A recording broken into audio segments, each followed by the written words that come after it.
Here's the issue, Mark. You and I are aging, and that it's hard to stop that. Nope, you know it's what I mean? problematic. So we can't do the things like we used to do, which is like, stay up late at the bar, then go get a burrito, and then wake up 4 hours later, and everything's fine. We need something. How about this, Mark? How about what I've been using? Terra Origin. Because adulthood, it's hitting hard. We're dealing with it. Middle-aged guys. My knees hurt. I hurt my wrist the other day. I punched a door. Shouldn't have done that. And now my wrist hurts. This is stuff that wasn't happening when I was young. So this is where Terra Origin comes in. Are you curious why I punched the door? Yeah, I was going to say that's a different conversation, but if you've got Terra Origin, I'm sure that you're going to be able to get your way out of that mess. Aaron Judge grounded into a double play. Anyway, Terra Origin makes science-backed, clean supplements designed to help men perform better, recover faster, and feel good every single day. They make smart, no BS supplements that actually help you feel human again, and that's why. This is the product that you need. The best part about Terra Origin, no fluff, no fads, just premium, transparent formulas you can trust. It's like upgrading your daily routine from survive to thrive. So whether you're lifting, leading, grinding, or parenting, Terra Origin helps you show up at your best. Visit TerraOrigin.com and use the code PODCAST for 30% off your first order and free shipping. That's TerraOrigin.com. Terra Origin. Feel better from the inside out. Meet Natural Cycles, the only FDA-cleared and CE-marked birth control app that's 100% natural, hormone-free, and side effect-free. Here's how it works. The app analyzes daily changes in your body temperature to find your fertile window, so you can plan or prevent pregnancy naturally. Natural Cycles is a clinically proven, non-hormonal birth control option that's 93% effective with typical use and 98% effective with perfect use. No synthetic hormones, just science. And if you're ready to start family planning, switching from preventing to planning a pregnancy is as easy as tapping a button.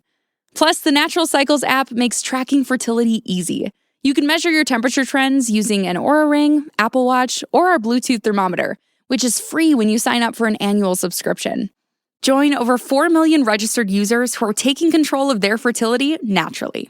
Save 15% when you sign up with code RADIO15 at naturalcycles.com. That's Radio15 for 15% off today. Oh, Sassy, the flagship show's back on another Sunday night. We had football in Berlin. We had unstoppable offense. We had the Patriots checking another box, and the Jets and Browns played each other. Ooh la la. A sensory feast for us all. Heed the Call starts now.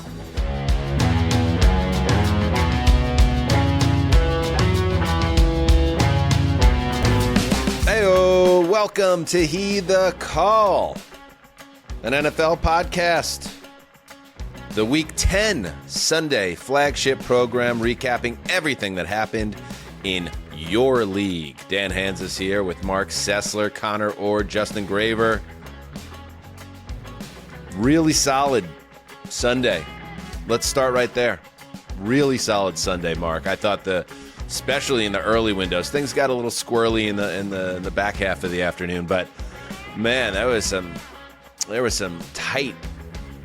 tightly contested football, including the game in Berlin. I'll sign up. Give it to me.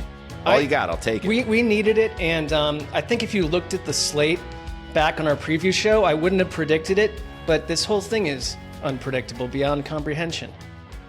This life you see, the right? Life. Is that, yes, Connor? Well, that's the league, but also, yes. but it also would include life if you want to go deeper. And on the day that the Air Force One buzzed the tower in Landover, there's Conor Orr in his salute to service sweatshirt. This guy is falling right into line. What's up, Con Man? I inadvertently bought this from like a Chinese Walmart. Like you go to the webpage and it looks very much like Walmart, and and then the package comes like 3.5 weeks later from China. And I gotta say though, it's a hell of a knockoff. Like everything's stitched on very nicely and everything. So it's not because this would not surprise me either. The NFL doesn't outsource the salute to service merch that they charge full price for and then don't give back to the military or veterans, as I understand it. Is that made in the USA? Justin, can you work on that? Let's find out the manufacturing process. Put Justin of right this. to work. Military, what is it? Military Awareness Month? I just remember when we worked at NFL, these pins would start stacking up on your desk. It would be one awareness month after another. And it started to feel like a big gray, or beige, like a great fog of awareness would kind of settle over you. You weren't sure what to be aware about, but there was a lot to be aware of. And that was, football is family. That was the other thing I remember. That pin held true. Yes, Justin. Do you have the information? You can never really trust Google AI, but sometimes it gives you the answer that you're looking for right off the bat, and therefore I'm going to roll with it. NFL's salute to service gear is primarily manufactured in China, as this is the leading location for cost-effective production of NFL jerseys and apparel. Okay. Everything's spot on there. All right. Enough. The league has disappointed me once more. Let us get into the action, into all the games. We're going to cap the show with Sunday Night Football this week, and we're going to lead, because the early window was so fun, with the games that came out of that zone primarily, starting with the big showdown. Intra-conference? That's what Justin should work on. Yeah, let's Google, not AI that. Let's look that up in an encyclopedia or a dictionary. Okay, intra, Connor says, between the New England Patriots and the Tampa Bay Buccaneers. Oh, yeah. This is why you got to listen to the preview show for Heed the Call, because we teed it up. We said New England has checked every box so far during this 6-game winning streak, but here's a huge one. On the road, against a game Bucs team, coming off a bye, having a chance to really stamp yourself as a Super Bowl contender. And that's exactly what the New England Patriots did, getting another strong performance from quarterback Drake May, a breakout performance from Connor's boy Travion Henderson, 2 long touchdown runs, 147 yards on the ground, and a huge defensive stand in the fourth quarter when it looked like Baker was going to do Baker things. Final score 28-23. Pats improved to 8-2 and open up a nice little lead in the AFC East. We'll get to the Bills later. The Bucs fall to 6-3 and a little scuffling a little bit right now on offense, at least. Boys, I watched this game. I drafted it first overall because I couldn't wait to see how New England came out of this, because as much as I have fun with my Patriots takes, my anti-Patriots takes. And by the way, it's all authentic. I mean, I wholeheartedly believe the worst thing that could happen to the NFL is the Patriots going on another long run of success. We needed them to go away for 30 to 40 years. It was the way I saw it. But at the same time, I'm not going to pretend what's happening is not happening. The Patriots are absolutely on the rise. And I thought the biggest moment of this game, and again, checking the box. They keep doing it. Biggest moment of the game. Last play of the first half, 4th and goal from the Bucs 1-yard line, 2 seconds on the clock. The Bucs are ahead 10-7 at this point. Drake May drops back. He throws the ball in the corner of the end zone. Probably shouldn't be a catch. Slightly overthrown. But Stephon Diggs has been money for this team all year. What a brilliant signing that was. Brilliant toe tap catch. And then the Pats get the ball. So that's a touchdown. They go up at the half. Then they get the ball to start the third quarter. And Travion Henderson breaks his first long touchdown run. And from that point on, New England was in control of this game. So check that box at the end of the first half. Check that box coming out of the third quarter. Then when the game is in the balance and it looks like Baker is going to go full Baker, the Pats step up again. They invade the backfield on 4th down. They blow up that conversion attempt with about 3 minutes to go in the fourth quarter. Check that box. And finally, for the second straight week, New England's offense with Josh McDaniels flipping all the right levers has to make one more first down to end this game. They do better. On 2nd and long, Travion goes off tackle, busts another one to the house. Check. The Patriots are a problem in the AFC. I think you kind of mentioned it like Travion Henderson's first breakout game. Kyle Williams looks like he could become a factor down the stretch. The defense is growing. The coaching is great. I think Josh McDaniels feels as aggressive as I've ever seen him. And just watching Drake May, You know, even when there have been a couple moments, he got hit hard in this game. I think he took a couple whacks and kept up, kept going, and kept making these really wonderful throws. I can think of one to Demario Douglas that was such a pretty, juicy type of throw. And it's like, you kind of just wonder, like, how do they keep growing? Because I thought if the Henderson thing sticks, and, you know, Stevenson is out, but if they find out, wait a minute, we got to use this guy and lean on him, this offense adds a whole new dimension, and they're just becoming more dangerous by the game. What stunned me, I think, was the realization at like how closely aligned this really is to a lot of the Patriots teams that Josh McDaniels called offenses for with Tom Brady. Like they're running duo, they're running the ball up the middle, they're cycling out different blockers as fullbacks, they're confusing the defense, and they're just toying with people and kind of playing cat and mouse. And obviously a lot of that rests on the shoulders of a potentially generational quarterback, but like this is a version of the Tom Brady offense. It's just a little supercharged, and maybe we're seeing what that would have been in those later years if Bill Belichick had replenished the stock of weapons a little bit. I don't know. It's very fun.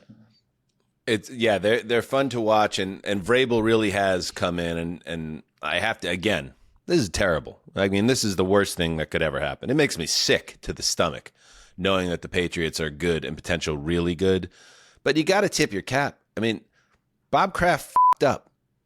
He went and he identified Gerard Mayo as this guy. He was wrong. And here's the difference between a guy like a Bob Kraft and a guy like a Woody or the truck man in Cleveland or any of the other bad owners in this league, right? He said, okay, I'm wrong. I'm going to take the heat, and I'm going to make sure that guy Vrabel doesn't end up with the Jets or anybody else. And Vrabel has totally changed the identity of this team. He has them ready to play every week. It reminds me a lot, to your point, Connor, of those old Patriots teams where you're never going to catch the Patriots unprepared. They know how to handle situations. They're fundamentally sound, and they have explosive playmakers. On top of it, here is Vrabel after the game. It was a long game. It's a tough place to play. It was warm, and they're good. The guys played hard, and they earned being tired, and they are tired, and we'll have to get them back. And we got a short game, short week, and excited to move on. This team misses, on the Bucs side, this team misses Mike Evans a lot, and he's not coming back anytime soon. I thought Baker, he got an early touchdown. They went right down the field on the first possession. Igbuka scored another touchdown, his first touchdown in a while, and then you saw Baker kind of trying to force it to the rookie a little bit. The operation just isn't clicking right now, and I don't want to take away anything from New England's defense, but I think they caught Tampa Bay at the right time here too, where they're trying to like figure out where they're at offensively. It feels like they're just, in addition to the defensive lapses with the big plays, the offense is a little bit out of step right now. It also mattered that Christian Gonzalez was on Igbuka. Like, he played a good game, but this was a rough matchup because we mentioned how many players they're missing right now. And Baker, it's like nothing changes Baker Mayfield. He still had a chance to win this at the end, but they just feel shorthanded, and I hope they get healthier quickly before any sort of other losses mount. Okay. You worried about your Bucs, Mark? No, but I do think they played a better team today. I truly think that the Patriots, if you can go win that game on the road in Tampa, a muggy, rough environment, like that says a lot to me. You're right. Check the box. Check the box. By the way, Romo definitely looked more Tony Romo-like today in the natural sunlight of Tampa. That's something to keep an eye on calling this game. He also had one of the stranger quotes of the season to his buddy Jim Nantz. This team is DTF, Jim.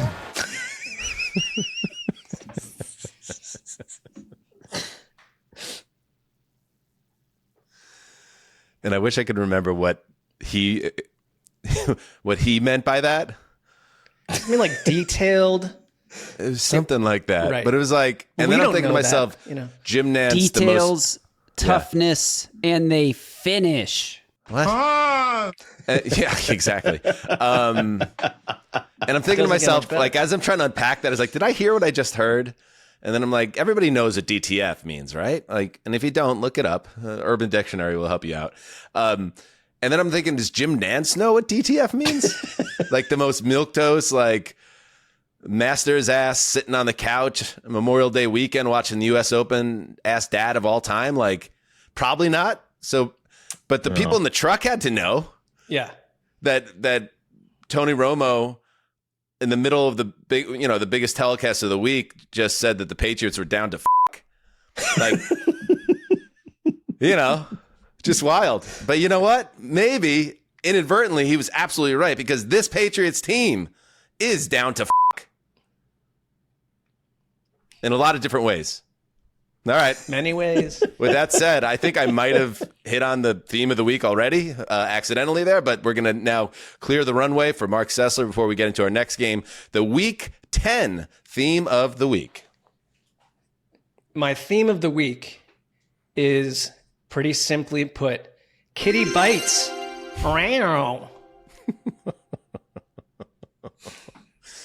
I mean, these are getting harder by the week, Mark. What? I mean, Connor? Is it just that the teams that were like these little kind of pet teams that we've all had throughout the year that aren't the established blue bloods, they're starting to dominate? Is that what Mark was trying to say? I have a theory. Whatever Connor's answer was, Mark was just going to say, yep, that's it. No, it's not. I think like it's felt like a season with a bunch of eyesore teams that you can't predict from week to week. And that's going to be there all through the regular season. But I thought today we got a couple teams that, especially in the late window, that like, we're going to bite you and it's going to sting. And then we got one game that we'll get into that was an all-out surprise, middle of the night, walk down the alley cat fight that went the other way than you'd think. So kitty bites. And Justin, can you confirm that Mark didn't send this at like 4 a.m. Saturday night? Like this was something that was cooked up based on the games that were played today? I can confirm the text came, second half of the late window games. Here comes very methodical to our other weeks, Justin. Absolutely. About the same time as every week. I'm sorry for doubting. All right. Let's kitty bites the week, the theme for week 10. And I like that because you put that in the audio show. It's in the title, right? So now you fuckers have to figure it out when it drops into your feed on Monday morning, because obviously it's your responsibility. Yeah, Connor and I could not. Let's move to our next game of the week. It was another big-time showdown, this time the NFC West showdown. The Rams looking for revenge against the Niners, and they got it.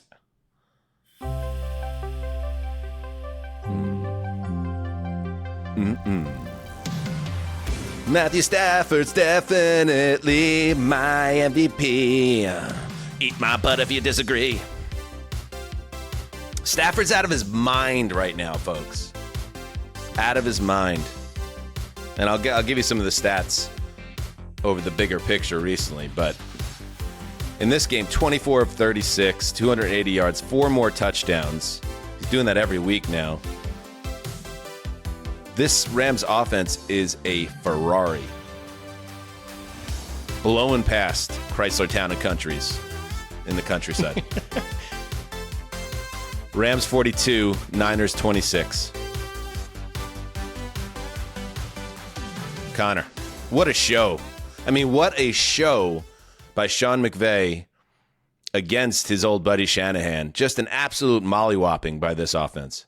And it left me really disappointed in myself, because I'm normally a very overreactionary person, and I think that every little move that's made in the NFL is going to be historic and game-changing.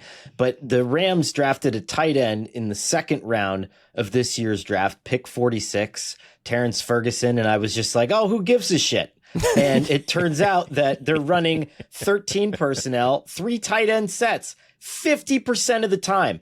And this is already a team that can make a normal 11 personnel look like 12 personnel because all their receivers block, and then they're throwing out 13 personnel, and no one can stop it. It's either too big to protect, or on the defensive side of the ball, too big to stop the run. But these tight ends are athletic. Ferguson had a big catch in this game, and he just rounds out this unit that's just, my God. I mean, it's Matthew Stafford's on pace for like 47 touchdowns this year. It's crazy. Let me give you some Stafford stats, because it's just, he's playing at such a high level. And again, I don't want to harp on this, but if you do what we do for a living, it is so funny to think about how incredibly well he's playing, and then put that up against the way we talked about the Rams and this player all throughout the summer when he had a bad back or whatever it was, and he was based missing on what practices. we were told, but yeah.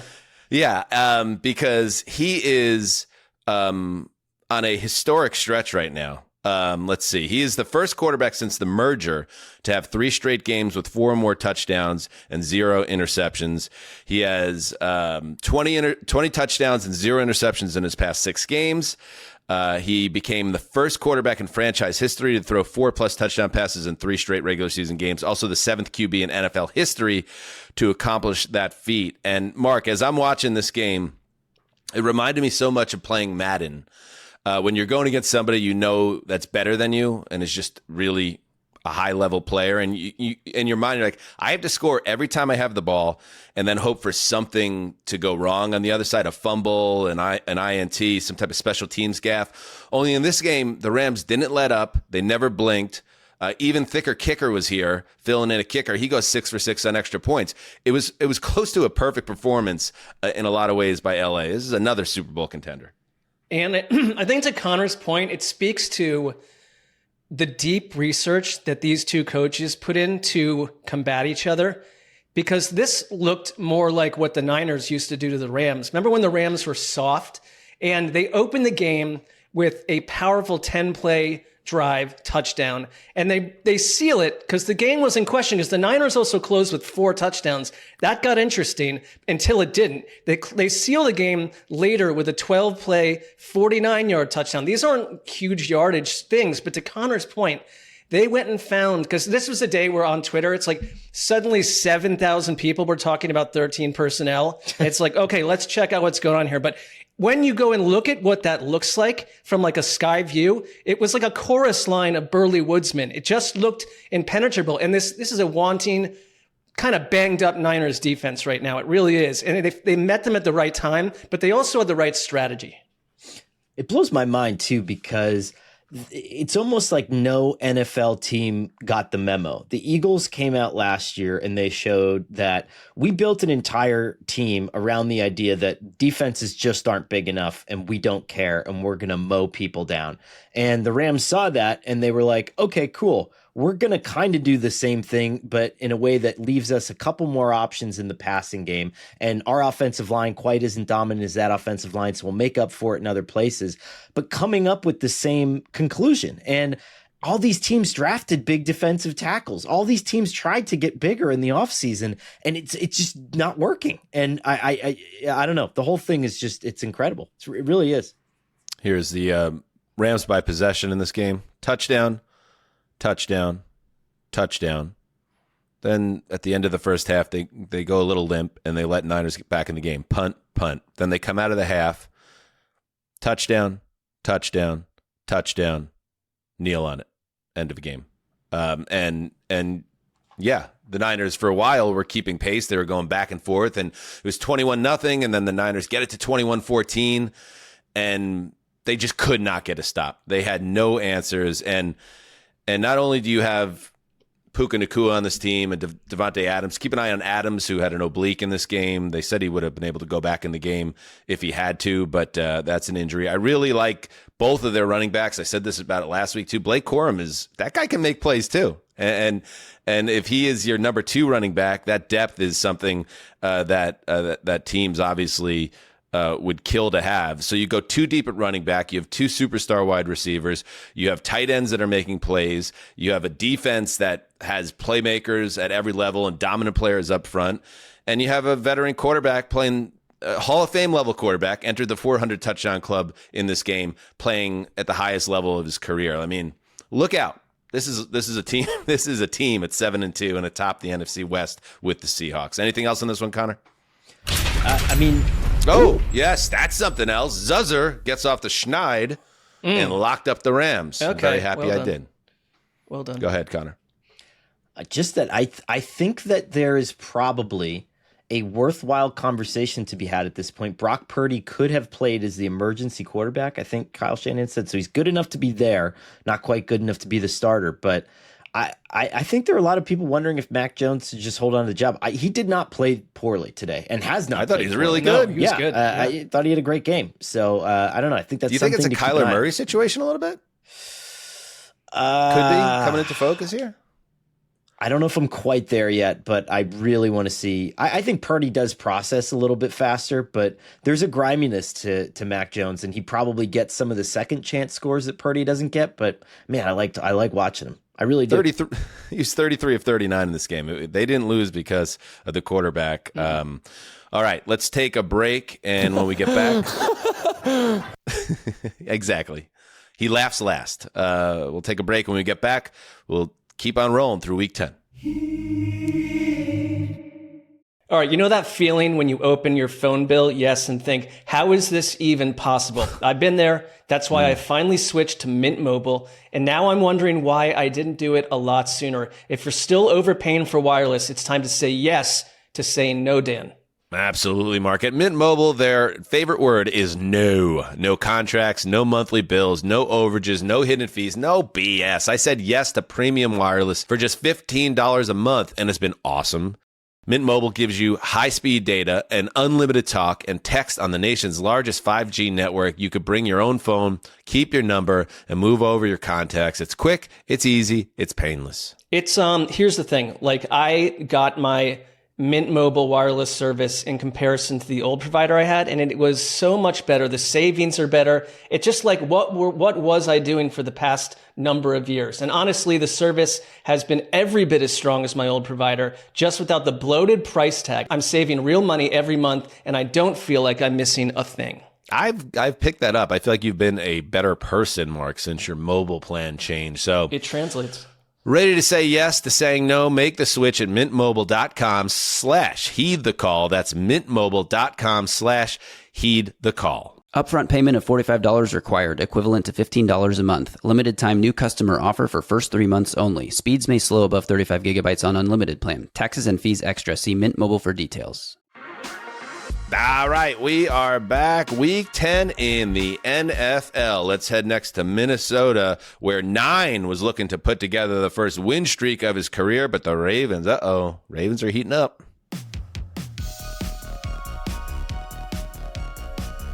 Heating up like the soundtrack.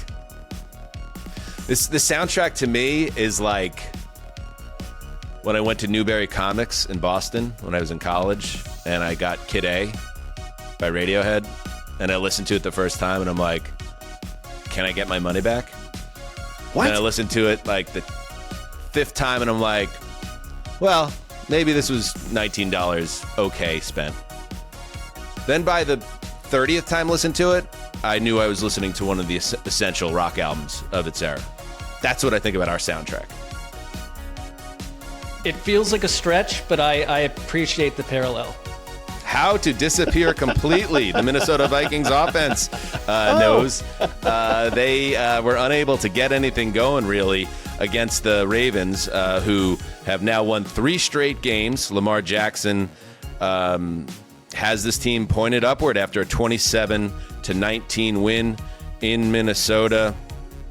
Gravy, you had this game. Listen, we all thought that the Ravens were going to go on a run, but they still had to go on the run, and now they're going on the run.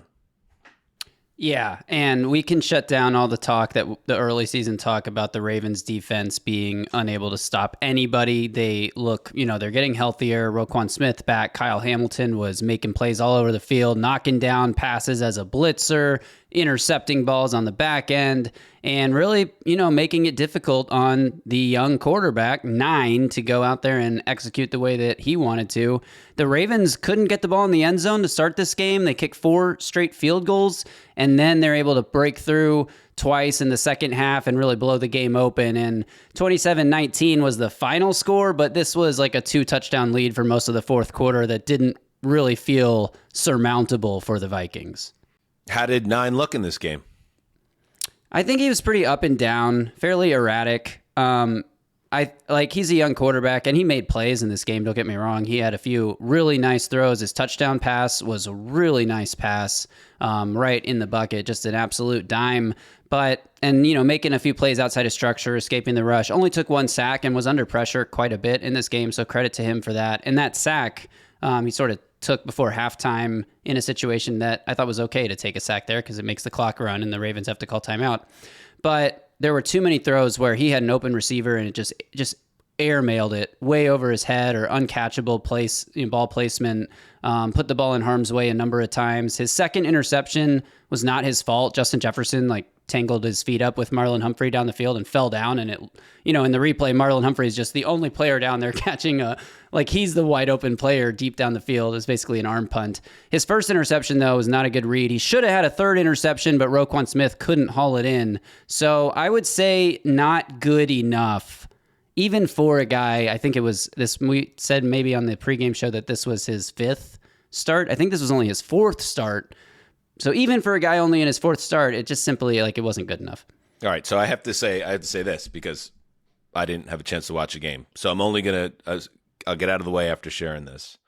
That this team, in addition to those turnovers you spoke of, they also had, this is crazy. Yeah, I know what you're about to say. He threw 2 interceptions. He had 5 passes tipped or batted down at the line of scrimmage.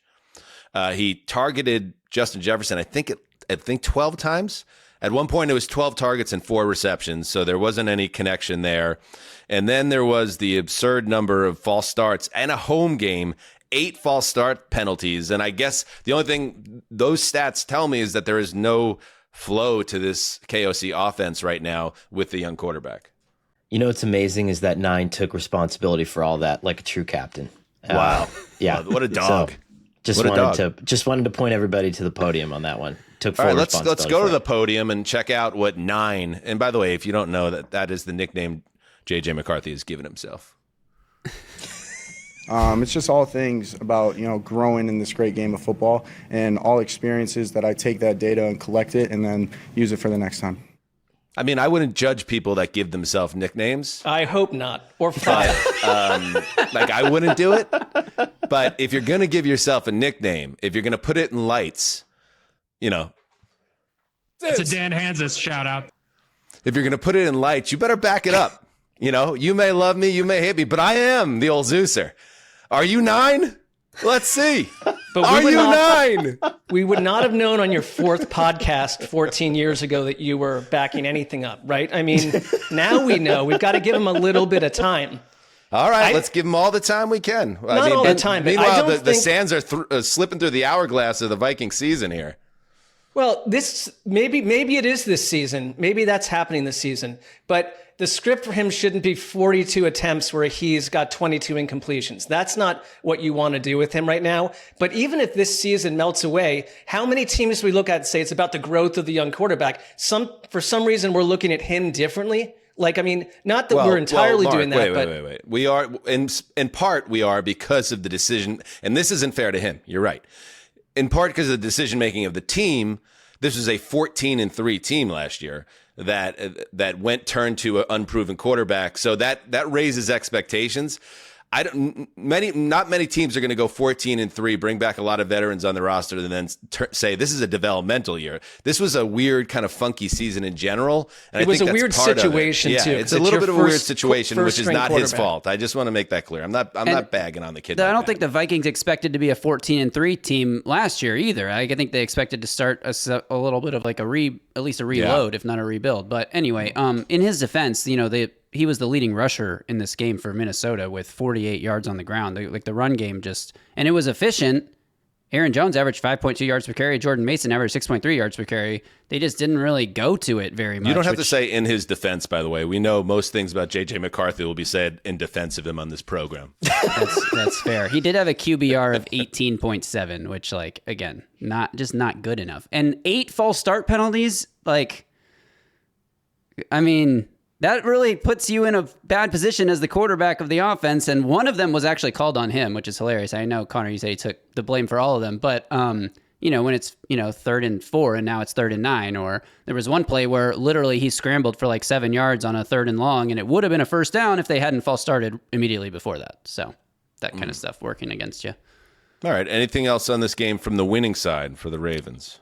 Yeah, I think the Ravens looked like the Ravens that we expected to see early in the season. They did struggle to get in the end zone, like I said, in the first half. Brian Flores has the defense. At least last week they played really well. This week they were a really good first half.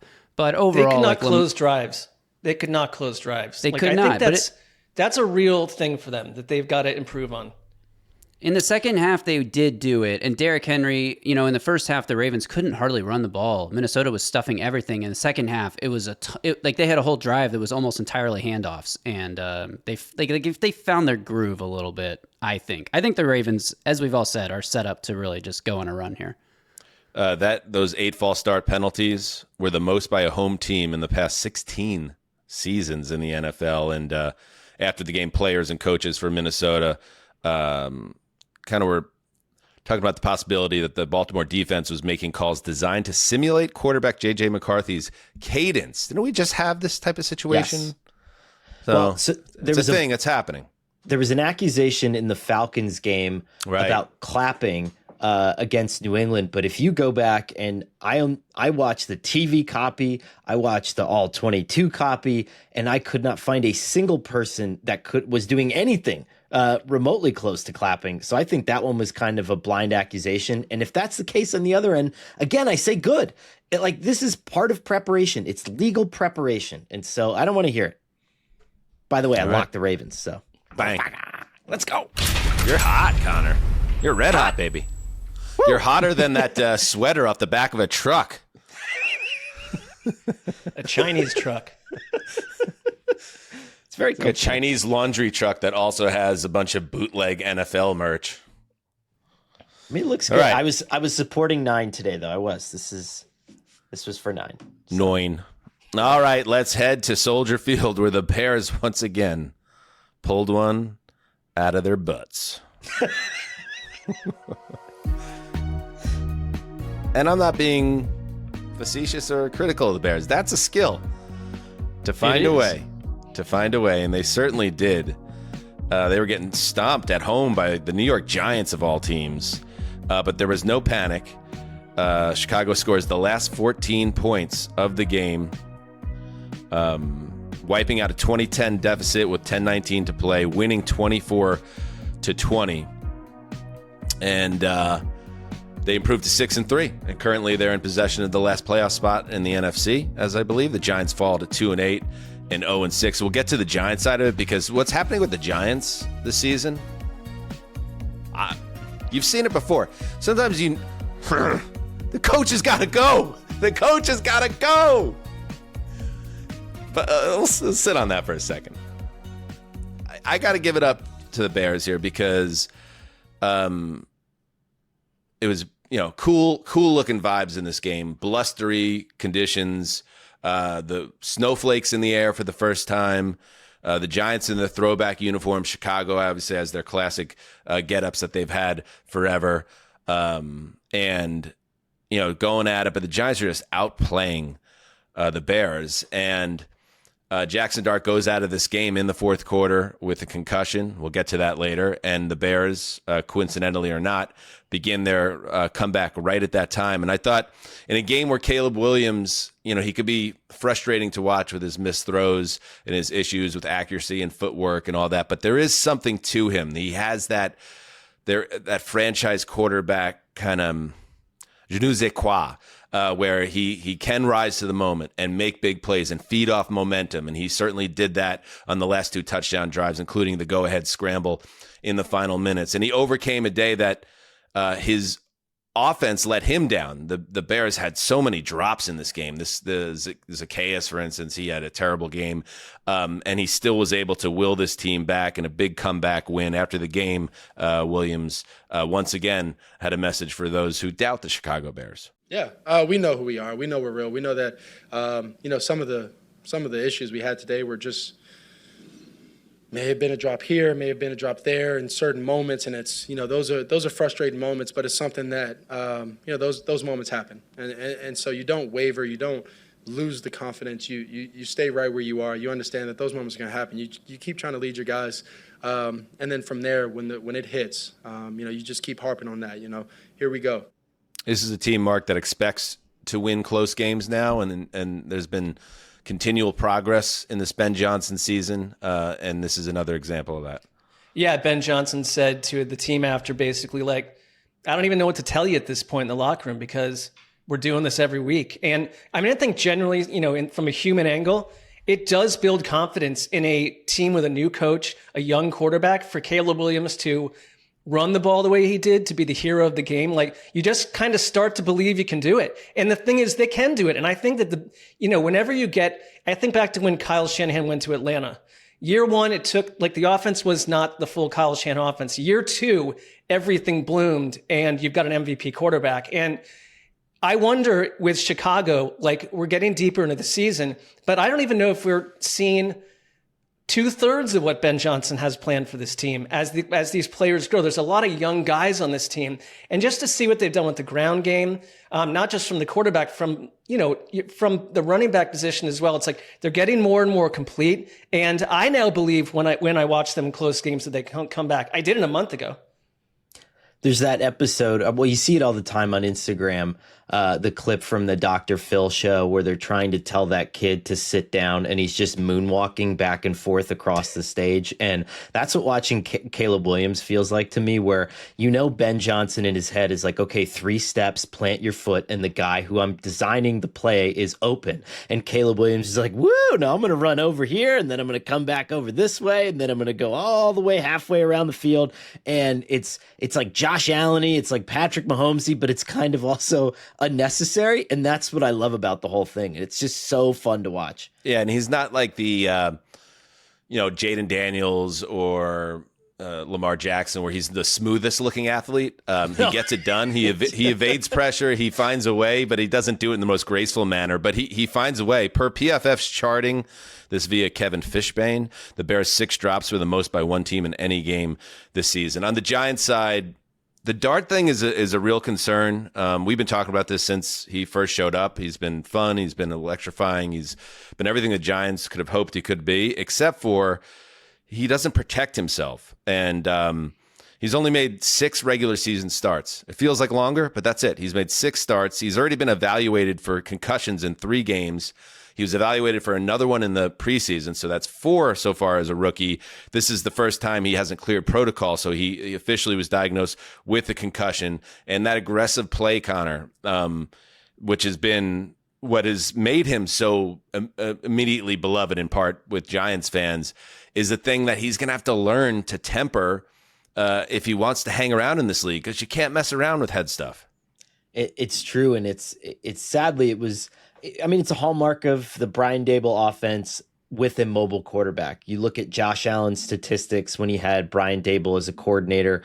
We're looking at 10 attempt games, 11 attempt games, 12 attempt games, all throughout that time before he left with the Giants. And then remember, he ran Daniel Jones a lot before there were the neck issues and before there were the lower body issues. And this offense looks good when you have a big body like Jackson Dart who can throw and you can run GT counter and all this cool stuff that they're running. I mean, it looks Lions-esque when it's working, but the problem, like you said, is eventually the Cam Newton rules are going to apply and somebody's going to knock you out. And he got certifiably knocked out in this game. And I don't know how that serves them moving forward, because Jackson Dart's a good enough playmaker where I think you don't necessarily need the design run stuff as much. Now, I'm not an offensive play caller, but he can create a lot on his own. I don't think we need to put him in harm's way as much as we are. I don't know if they should. If you've had 3 concussions, this is a lost team. Well, this is his first concussion. But he has been checked for 3. Checked for 3. I mean, but that also means you got to hit hard. He's taking these hits. And I've always kind of been pro Daboll, but I feel there's a disconnect to Connor's point about how even this was handled today. There were questions about it. And I don't know. The Daboll ship is floating away for, I think, 98% of Giants fans outside of the Daboll family. He's already been fined heavily for going into the medical tent when Jackson Dart was being checked for a concussion a few weeks back. I mean, this all checks out. And when you factor that in, this idea of player safety and we're talking brain injuries, and then you factor in the Giants are now 0-4 this season in games in which they have led by 10 or more points on the road. And you look at his absolute horrendous win-loss record for his entire tenure after the first season. I don't know what else this guy needs to do to get fired. And the last point I want to make, it's strategy related. You are a team, even though you're supposed to have these closers on defense, on your defensive line. You're not a team that can close. And when they are up 17-10 in this game, they have 4th and goal from the Chicago 1-yard line.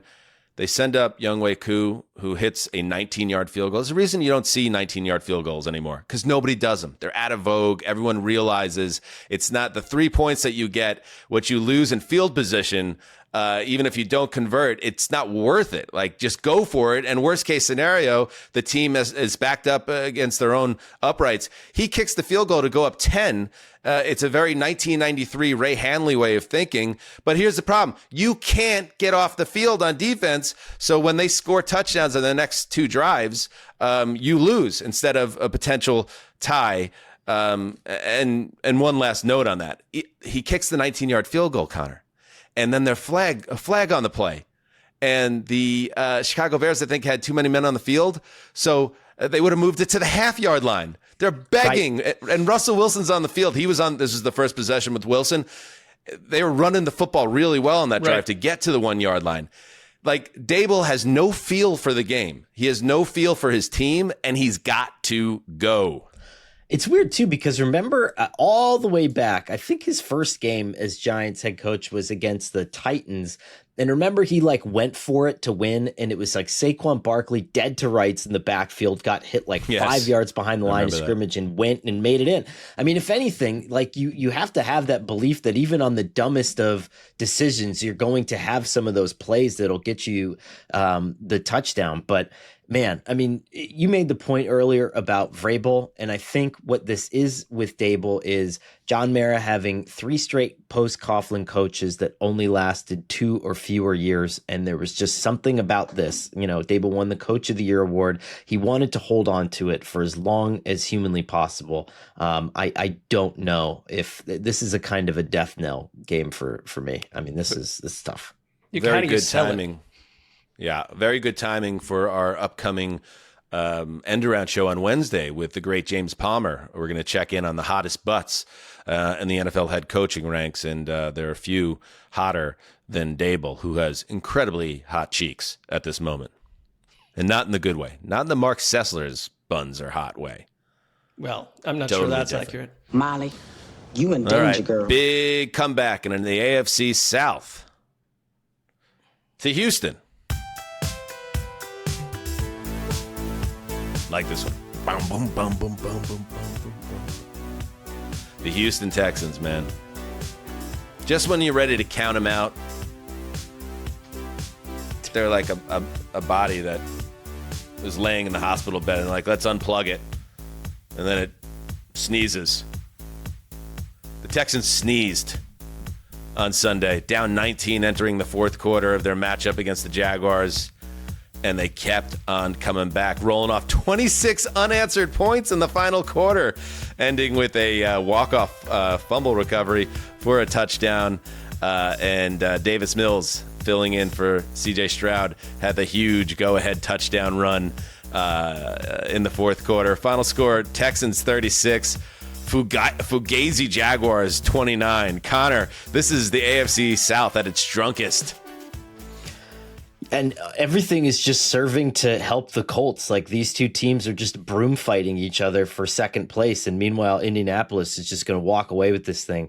Totally gutting, because this was it's set up to be a Jacksonville game. A ton of mistakes early by Houston. Jacksonville was winning the turnover battle. This was the recipe that they've had throughout the entire season. And then everything just came to this crashing halt. So just full disclosure here, right? You got a bunch of things going on. You got the Giants game, which is on TV, and I know I didn't have that game, but it's beautiful and it's snowing.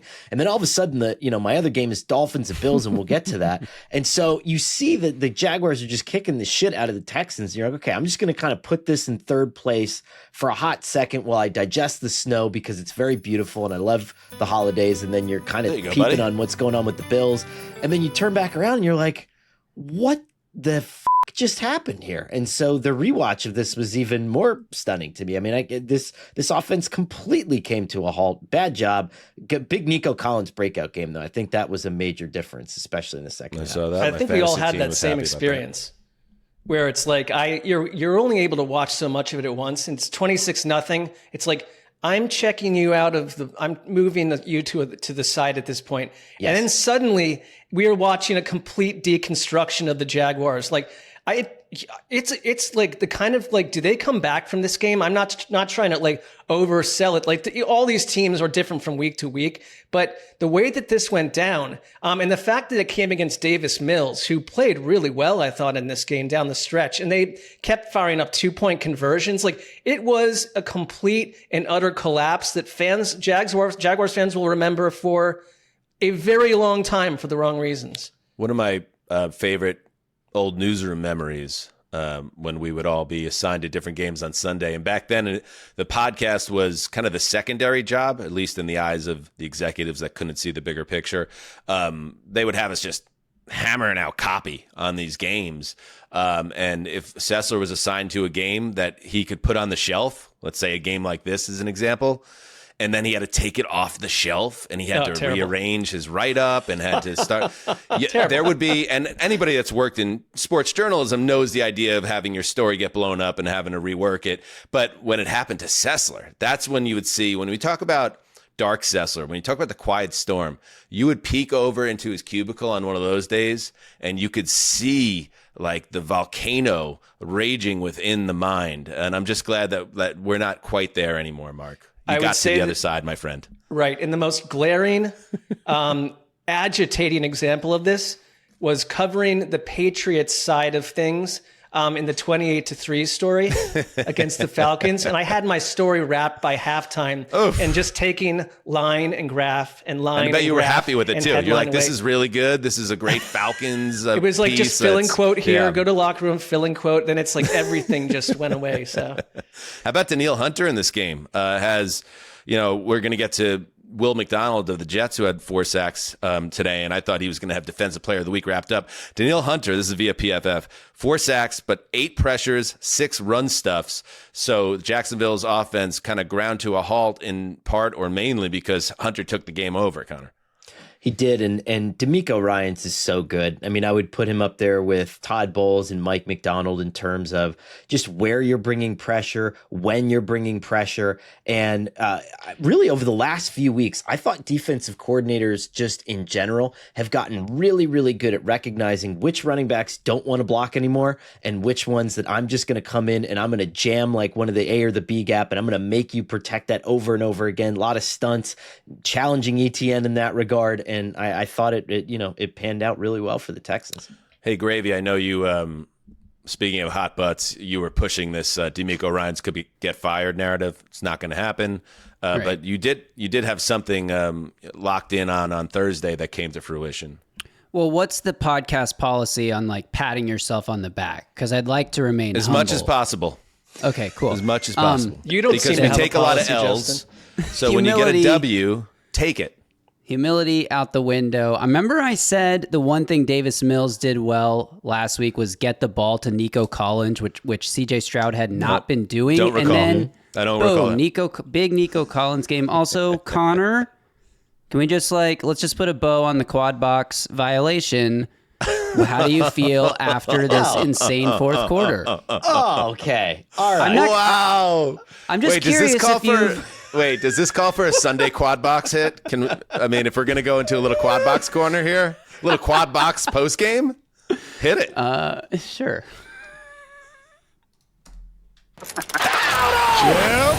is in the jackpot now. Put on your socks and tune in your box. How artful this is. Good for you! Evan. Hey, NFL fans. Kathy Bates here. Okay, perfect. Quad box post game show. Conor Orr, who was very angry to get a quad box violation because he wanted to pick Jets Browns. Justin threw the red challenge flag, and this was the game that was selected instead. I guess Justin, you're trying to take another victory lap that you were right to do that. Yes, I mean. I also must acknowledge, and we'll get to the game, obviously, that Jets-Browns was a pretty fun watch. It was. In its own right. Yeah. That's why I'm just curious, Connor, if you're how you feel about the violation. I'm now, just curious. After this 26-point fourth quarter explosion by the Texans. Do you know, why don't you just count your blessings, Gravedigger? Because if this game would have stayed the way Sessler wanted it to stay, you would have been getting buried by Connor right now because that Jets-Brown game was a corker. So maybe just, Yeah, You little babyface bitch assassin. I love this. Like, you're just like, you have this very little way of just being like, I'm just wondering if you're still upset about it, knowing full well that I'm this just thing curious. has been, I'm just curious, knowing full well this thing has been eating me the alive for the last 3 hours. Diabolical. Yes. Fine, Justin. Good for you. Good for you. Good for you.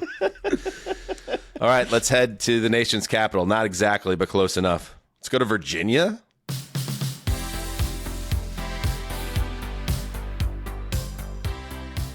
Sounds like Taylor Dane. All right, now to the late window. Blowout City. The Detroit Lions. Listen, I thought the Rams authored the greatest performance of any team this season offensively, but you could absolutely make the case that they didn't even have the best performance of the day. It was the Lions who scored every possession, with the exception of a kneel down themselves at the end of a 44-22 trouncing of the dead-on arrival Washington Commanders. Detroit improves to 6-3. The Commanders, without Jaden Daniels, fall to 3-7. This game, Justin, we'll stick with Justin on this one. I think the most notable thing was that Trump was in the booth in the third quarter. We'll get to that, but what else did you take out of this one? I mean, the Lions and Commanders, look, I'll just say it's been a long time since that NFC divisional playoff game. Like a lot of time has passed. Feels that way.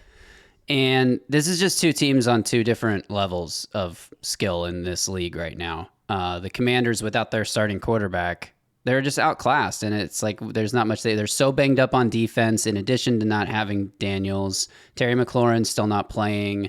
Like Treylon Burks is out here catching passes. Robbie Chosen is out here catching passes, if you can even believe that. Like that's where the Commanders roster is at.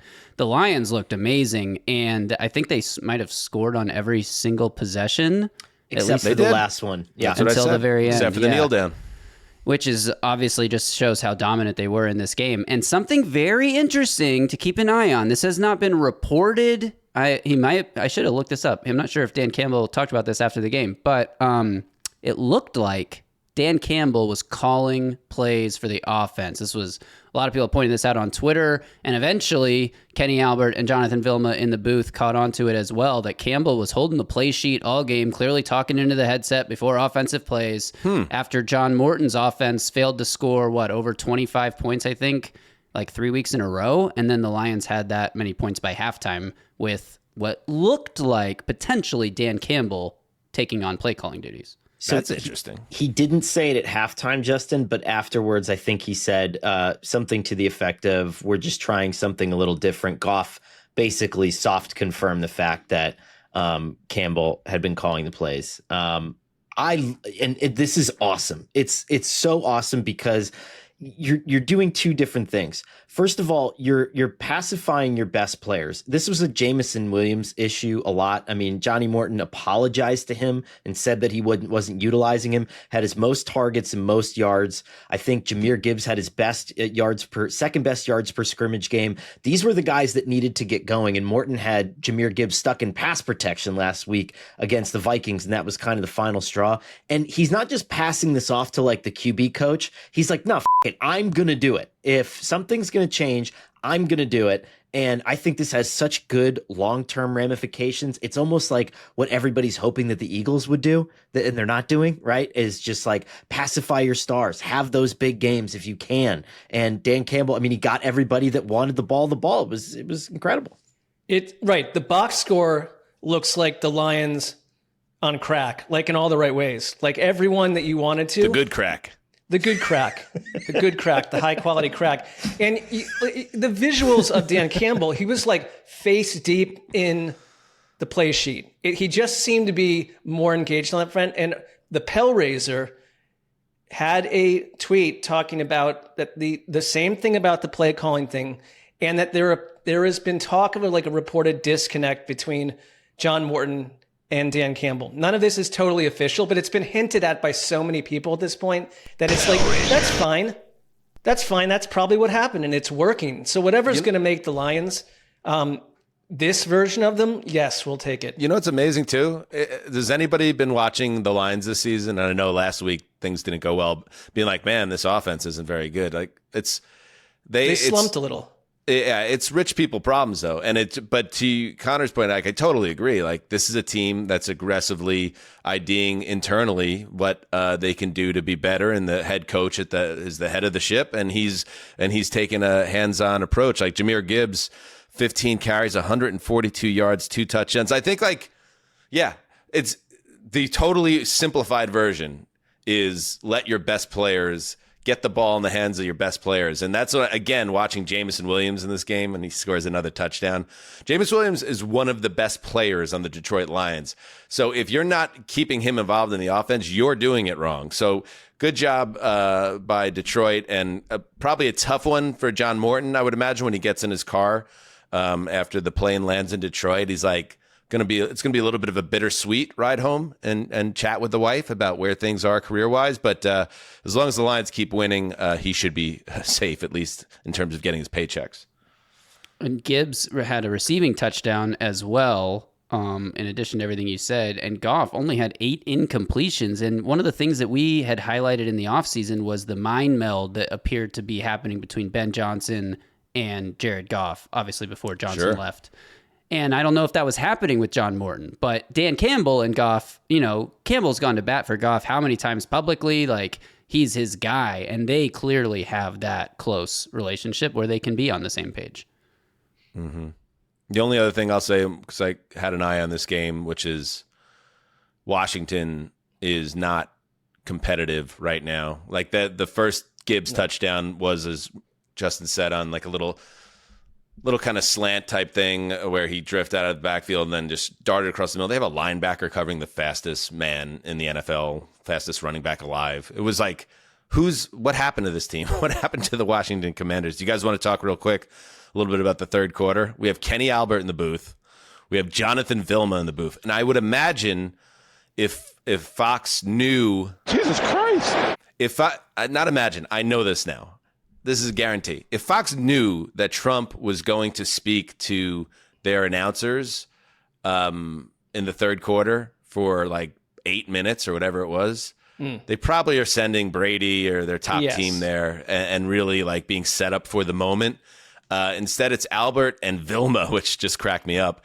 And what proceeds to happen is a bit of an awkward back and forth between the sitting president and in between these two men. There's a couple game stoppages, and it's clear. At one point, you see Kenny Albert, who must have been shitting his pants, honestly, his eyes darting off to the side, like someone waving their arms to him, and like being very afraid to ask a question or have to react to something that Trump says that turns the world on his ear. I could not believe there was not a Redskins reference by Trump. But at one point, Albert, after they talk about Trump's playing days as a tight end at prep school, they ask him to call a play. They fall over themselves complimenting Trump for the play call. Here was the play call. Why don't you judge for yourself whether he did a nice job with it? And let's see, we have a very important, I think this is a very important couple of plays. Here we go. Second and 7. Right, 2nd and 7. Let's see what happens. Whoa. That's all right. Krosky Merritt. Not bad. Takes it down to the 5-yard line. That's right. That's right. Good runner. You did an excellent job calling that play. Thank you very much. What does "we liked 2nd and 7" mean? I think he got cut off by Kenny Albert because like Albert was expecting him to like just do what any of us would do if we had the opportunity to call an NFL play, which I feel like we would all do an amazing job of mimicking a broadcaster. And so he didn't set up the ball. He didn't set up the down and distance. He goes, "Here we go, very big play. Whoa!" I mean, are you surprised? Said, whoa! Connor put a bow on it. Connor turned his mic off. I mean, what does that mean? I had 49ers and Rams, and I opted to stay there during this one. So I felt good about that decision. Fair enough. I love the Jets. Oh, no. Woody's a great guy. He's a great friend of mine. And they'll get it together. They'll get it together. This is like...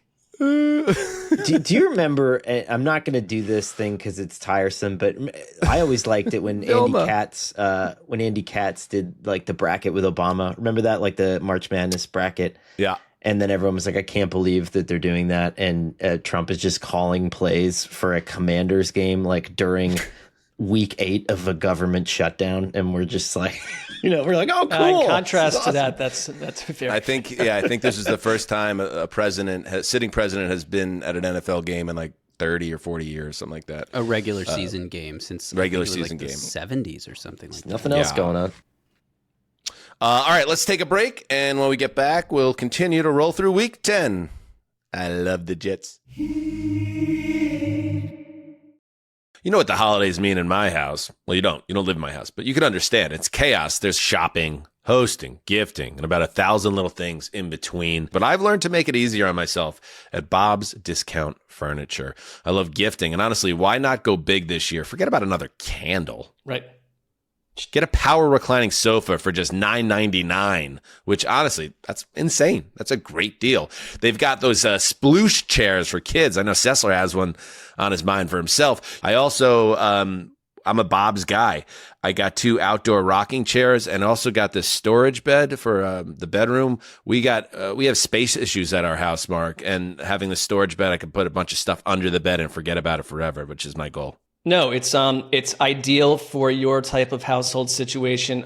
There's some incredible items here. And if you're looking to freshen things up before the guests arrive, there are tons of smaller items too. Stylish decor, accent pieces, the works. Whether you're gifting, hosting, or just trying to make your space holiday ready, you can do it all without the stress. Shop, haggle, and hassle-free when you holiday the Bob's way. Bob's way, baby! I bought a lot of glasses over the years, and I used to think you had to choose between style, comfort, or price. Turns out, you don't. Warby Parker changed all that. They make every frame with premium materials, so everything feels sturdy and looks sharp. Their in-house designs come in tons of colors, tons, and fits, which means there's a pair that actually flatters you. And with over 300 stores across the US and Canada, you can get styled by their friendly advisors or shop online from home, Dan. Oh, I love that. I don't like leaving the house. And Warby Parker glasses start at just $95, including prescription lenses with anti-reflective, scratch-resistant coatings. Eye exams start at $85, and you could save 15% when you grab 2 or more pairs. Free shipping, free 30-day returns. It's basically risk-free. I picked up a pair of the Elio sunglasses, and I'll tell you what. And I'm very particular about my sunglasses because I don't want to wrong pair of sunglasses on my face. I look terrible. I just look like a monster. It's got to be the right fit. And Warby Parker, they nail it with all the options they give you. Those Elios look good on you. Warby Parker has over 300 plus locations. Thank you. To help you find your next pair of glasses, you can also head over to warbyparker.com/HTC right now to try on any pair virtually. That's warbyparker.com/HTC, warbyparker.com/HTC. Thanks, Mark. I appreciate that compliment. You're welcome. Doc, all new, Tuesday on Fox. All right. Oh, no. Another Doc, and Fox is in on Doc. Let's be real about this. The medical procedural program Doc, it's gotten increasingly soapy in season 2, but they continue to make it. And if you track these things, you know what that means in terms of the network's directives. They put it as the last ad before they come out of break, which means they want eyeballs on the show. They want you to go watch Doc exclusively on Fox. And yet I can't get past Connor, and you're the person that's watched Doc the most. As we continue to ramp up the dramatics, the melodrama, now someone's been thrown out the 4th floor window of the hospital. Like, how did we get here? Yes, last week a priest's eyes were bleeding, stigmata. Now somebody's going flying out the window. What's next? I think if if any of these 1 weeks had happened to a regular doctor at a hospital, they would have quit and joined the Peace Corps. But Doc is just in it every week in this completely psychotic, unhinged hospital. And I got to catch up on it. If it wasn't Hallmark season, I'm going to be honest, I would probably go back and get totally caught up on it. All right. Well, maybe you will. Maybe you will. All right. Last game. Mark, do you have any Doc take before we move on? I have avoided the show because I feel like I get my spoonful right here on this show. I also, if I were hearing word that it was growing in, I guess, genuine drama, I would latch onto it. But it seems like it's just gone, like a writer room has gone totally crazy to cling on to this season 2. It doesn't you want seem to see what happens next at this point because, like, they got stigmata, they have, I think there was a gun subplot in the premiere. Yeah. Somebody's flying out the window, and we're not even halfway through season 2. I mean, are they going to space for the finale? Like, what's next with Doc? I mean, that there's genuine drama for me, Mark, in terms of the mechanics of the program and how it's going to continue to level up. I don't doubt that. I just feel like in the 1 minute and a half long preview, I get as much as I need. It's giving me the outline, if that makes sense. Fair enough. All right, we went into the break with a 44-22 game. Now we're going to come out of the break with another 44-22 game to Seattle.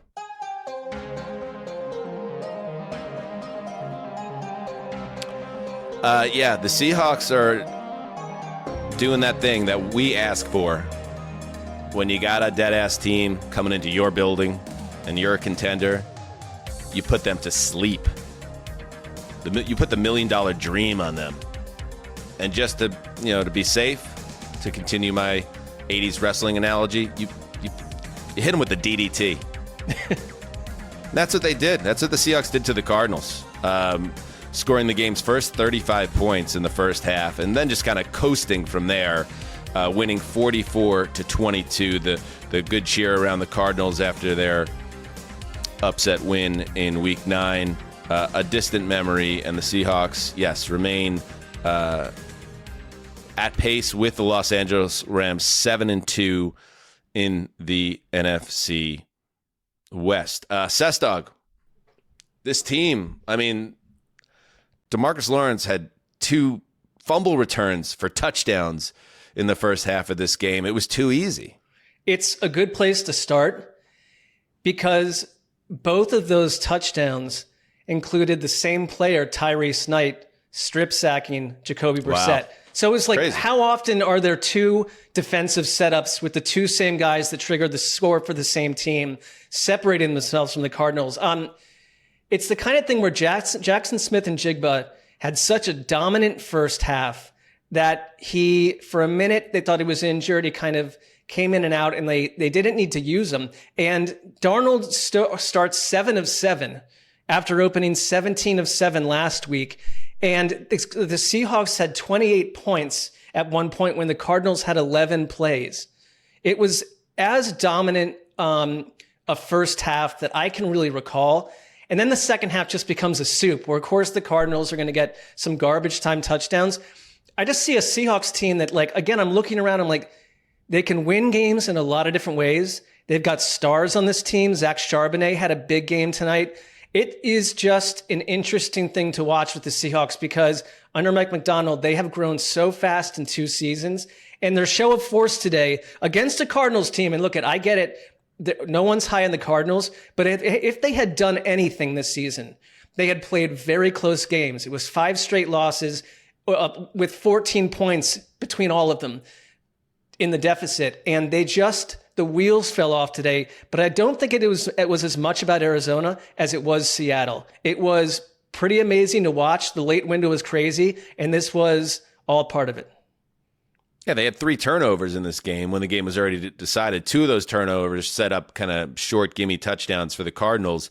And that was just to get it to 44-22. I mean, yeah, this is one of the biggest blowouts of the season. And this, like the Rams, I mean, this is going to be a great Connor, it's going to be a great race down the stretch in the NFC West because I respect the Niners, and I think the Niners can absolutely get to the number that they need to get to be playing January playoff football. But I think this is a two-horse race for the division, and this almost might have similar vibes to me, Connor, of the Lions-Vikings chase in the North last year, where we might look up at the end of December, early January, might be looking at two 13-win teams coming right down the stretch. These are two of the best teams in the league in the same NFC West. And looky what we have on the schedule on November 16th. We have Seahawks Rams. Let's go. I mean, how great is that? I would say that, and it's so funny because the Seahawks get up so early in some of these games that I don't think that we're able to fully comprehend, like,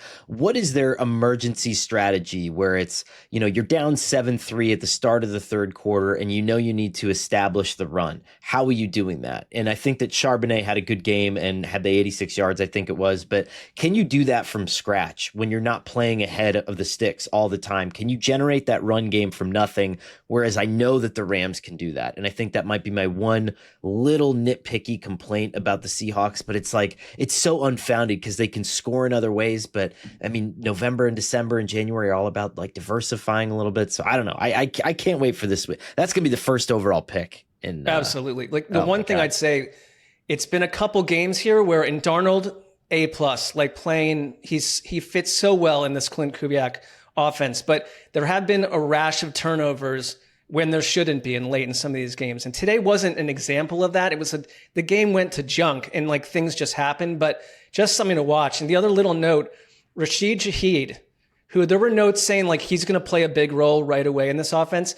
Right out of the gate, they give him a jet sweep, and it was Jackson's game, and then the game got out of hand. But I think you're going to see him as a pretty decent part of this offense. Like his speed caught the Cardinals off hand. He had two rushes. That was a 10-yard, two 10-yard rushes, and then he was targeted once in the game. Darnold finished 10 of 12. I think he had one passing attempt in the second half, so that tells you everything you need to know. And I agree, Mark, that if there's one thing to keep an eye on with Seattle, the ball does kind of go up for grabs occasionally. Darnold maybe gets a little loose with the football at times, but otherwise, they're locked and loaded.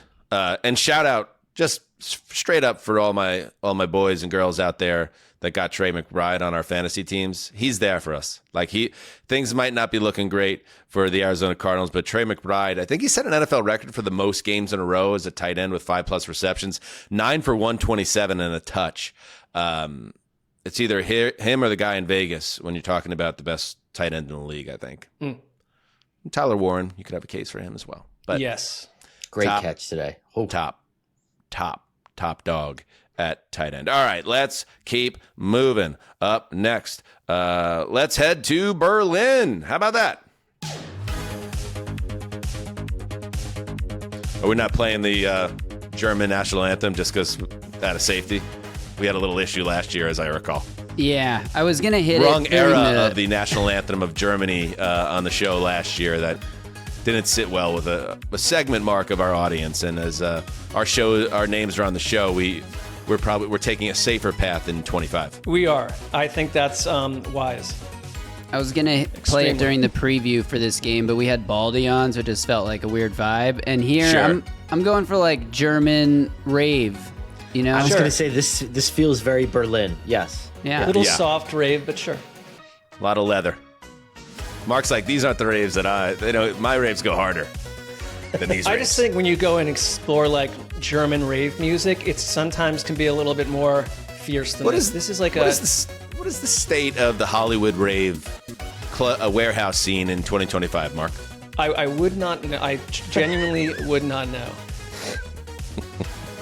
Sessler drinking the fruit punch in an old abandoned warehouse by the wharf. I mean, I'd try it. All right, let's see. Good game, really good game in Berlin between the Colts and Falcons. A game that went back and forth. The Falcons have a late lead. The Colts show a lot of gumption. Put it that way, Sessdog.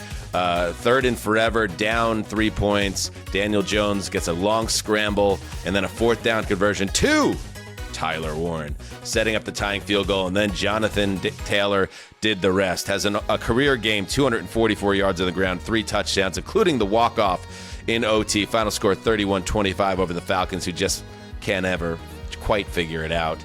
Take it away, Sessy. I mean, Jonathan Taylor comes out as the screaming headline. It was such an incredible thing to watch from start to finish.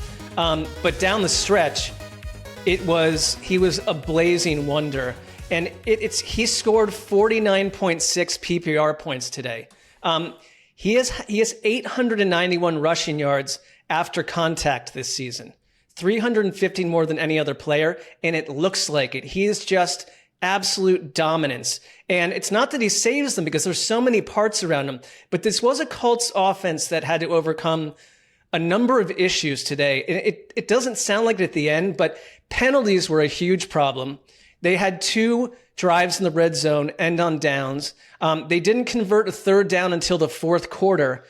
And there were, by Michael Badgley, a killer missed field goal and a killer PAT that kept the Falcons into this. And so Jonathan Taylor did become the story. And Daniel Jones, I think, is imperfect but very resilient. But when you've got Taylor with you, he just took the thing over. And the only other thing I'd throw out there right away is that all eyes were on Sauce Gardner. And Dan, I know you were watching this too. It was a shaky performance for him, but they talked about the fact that he's had to spend 2 to 3 hours last Wednesday, Thursday, and Friday just to learn Lou Anarumo's defense. So my feeling is like it's going to get better, but he had a rough, gave up a 2-point conversion on a rough play where he tripped. He dropped an interception. It just didn't look like, oh, that's the guy we traded for with 2 first-round picks. Sauce Gardner dropped an interception? No. That can't be something that happened. I know he's done it before, but this was on the big stage here at 6:30 in the morning West Coast time. Not only did he have to learn the defense on the fly, he had to travel to damn Germany for a game. I think Sauce is going to help them, but yeah, he wasn't great in this game, at least on the surface. Jonathan Taylor is a brilliant player. I mean, and he's absolutely deserves to be the MVP conversation. He's flirting with 2,000 yards on the season. They ran the ball 41 times in this game for over 300 yards, almost 8 yards a clip, with Taylor obviously being the workhorse.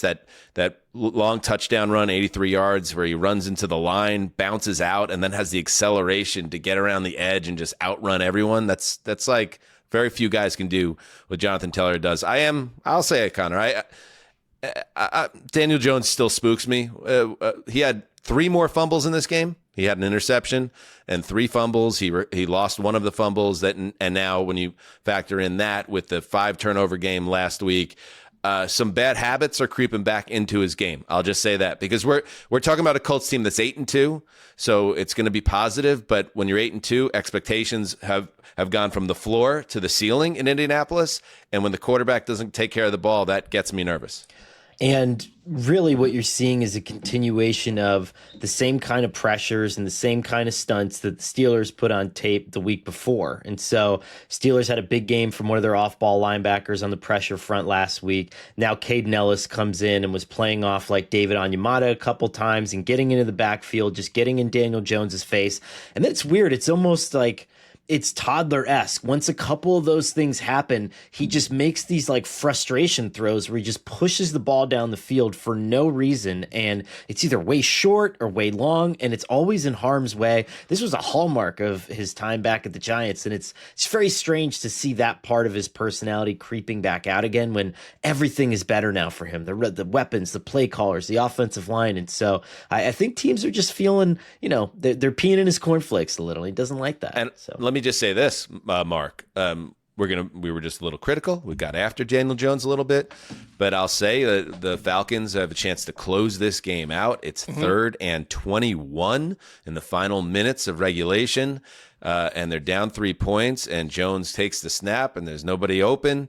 And he takes off and gets 18, as I said, of those 21 yards back. And then he does deliver on the 4th down throw to Warren. So those are 2 big-time money plays when the game was on the line. So while the ball security is something wanting there, he once again showed why he's been such a big part of their season. He made a couple. He had another run right up the gut. Like he did things in this game. He took 7 sacks.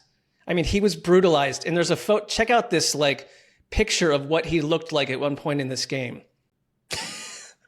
This was like I'm a disturbed by completely it. blood-filled mouth. And when you're watching it live, it was like, why is he in this game? But he refused to go out.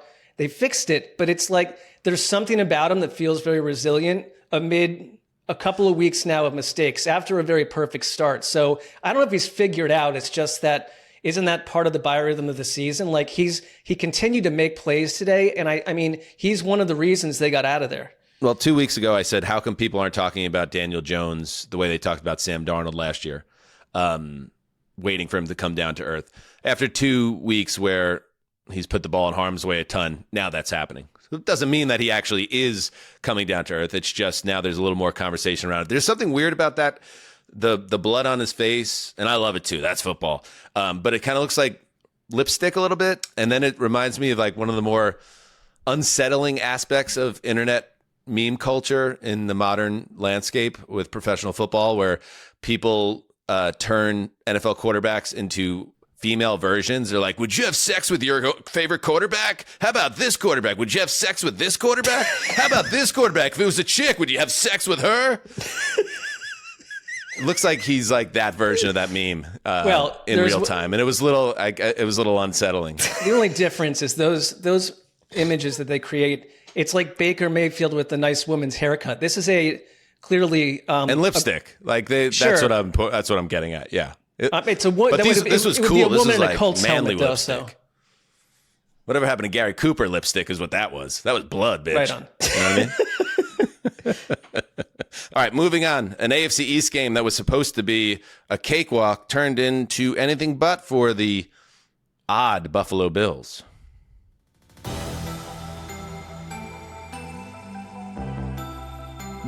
Ceci, remind me, what did the Bills do last week in Week 9? I'd have to remember. I'll try. All right, I'm going to try with Connor. Connor, remind me, what did the Bills do in Week 9? They had their best game of the season. Thank you, Mark. They topped the Chiefs. I was a real looking at two-hander this else. show. We nailed that one. Yes, they beat up on the Chiefs of all teams, and then they looked like they were flying high, and then they go to Miami, and they're getting shut out. And they're getting beat by multiple scores. They're getting shut out in the fourth quarter. The Bills and the defense is getting beat up by Tua and the Dolphins, and then just when you think maybe Buffalo has a comeback in them, Devon Achane breaks a big one.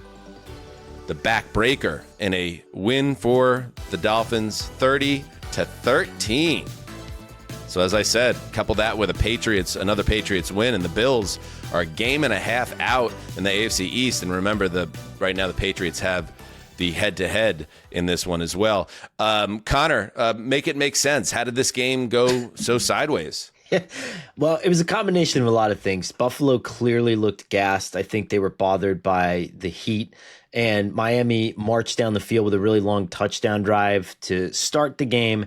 And then once they got up 16-0, you kind of saw a little bit of signs of life from the Bills, but then just an absolute monsoon of a downpour. And that changed the complexion of the game too, where I think the heat factored in, I think the rain factored in, and then it just didn't leave enough time for Buffalo to be Buffalo at the end. I mean, Josh Allen still had one of the most ridiculous plays that I've seen all season, ran like 38 yards behind the backfield to make this critical completion, but just wasn't enough. I mean, this offense looks roundly broken, and you caught Mike McDaniel on a good day, which is still possible to do. So, yeah, give it up for Mike McDaniel, Ceci. I mean, we just talked about it. No one's in a tougher situation because changes are coming. They just fired the GM after another lifeless performance, but they've definitely showed signs of life, and you see it in the locker room.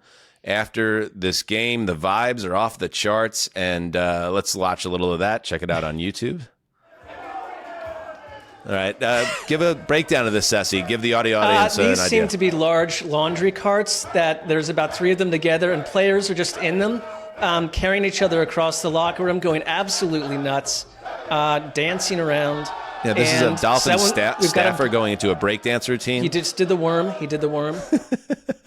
That's pretty nice. They deserve that. That's nice. That's a huge win. And then after that, McDaniel spoke and And you could tell he was proud because this is a situation where this team has every excuse in the book to completely check out. And I don't think it saves McDaniel's job necessarily, but that's a pretty nice win against the Bills team that is really smarting and needed that game. I thought the Bills' run defense is a major problem. And the Dolphins and Devon Achane just absolutely lashed them and really took them out of this. And I think it's in a place right now with this defense that if Buffalo's offense doesn't fully show up, you're in hot water. And this is against the Dolphins. So I kind of am left with a giant burning question mark about what this team is. And my belief is not high that there won't come a day that their season ends far before they thought it should. But Sessy, like, you remember this was our number one team in the power rankings. Wait, you remember last week, right? The game last week, right? I do. That was an awesome performance by their defense. And that's the thing that I imagine is Sean McDermott, if he had hair, he'd be pulling it out because it's like, how did I get this thing back on track, even with Ed Oliver missing? And then I get this performance. Maybe, Connor, what you were saying, maybe this is like one of those things. A lot of teams in the AFC East, famously the Patriots for years have been this way. The Jets haven't won down there in forever. Teams struggle going down to Miami and playing in those conditions. Maybe that's at the root of a lot of this. This is going to be the only comparison I can make for the look on Josh Allen's face. I was saying this to my wife. There was like this really bad made-for-TV Lifetime movie on the other day where a bunch of girls like on a cheerleading team got addicted to like over-the-counter Oxycontin and then started like shooting heroin, and just the look in their face of like pure like just being out of it was what Josh Allen looked like on the sidelines of this game. Just like like he looked ill or just like totally red in the face, and I don't know. It was weird. I don't know. If you can get Mark and I the name of that program about the cheerleaders hooked on Oxy, we would appreciate it. While you do that, here is Josh Allen after a disappointing loss.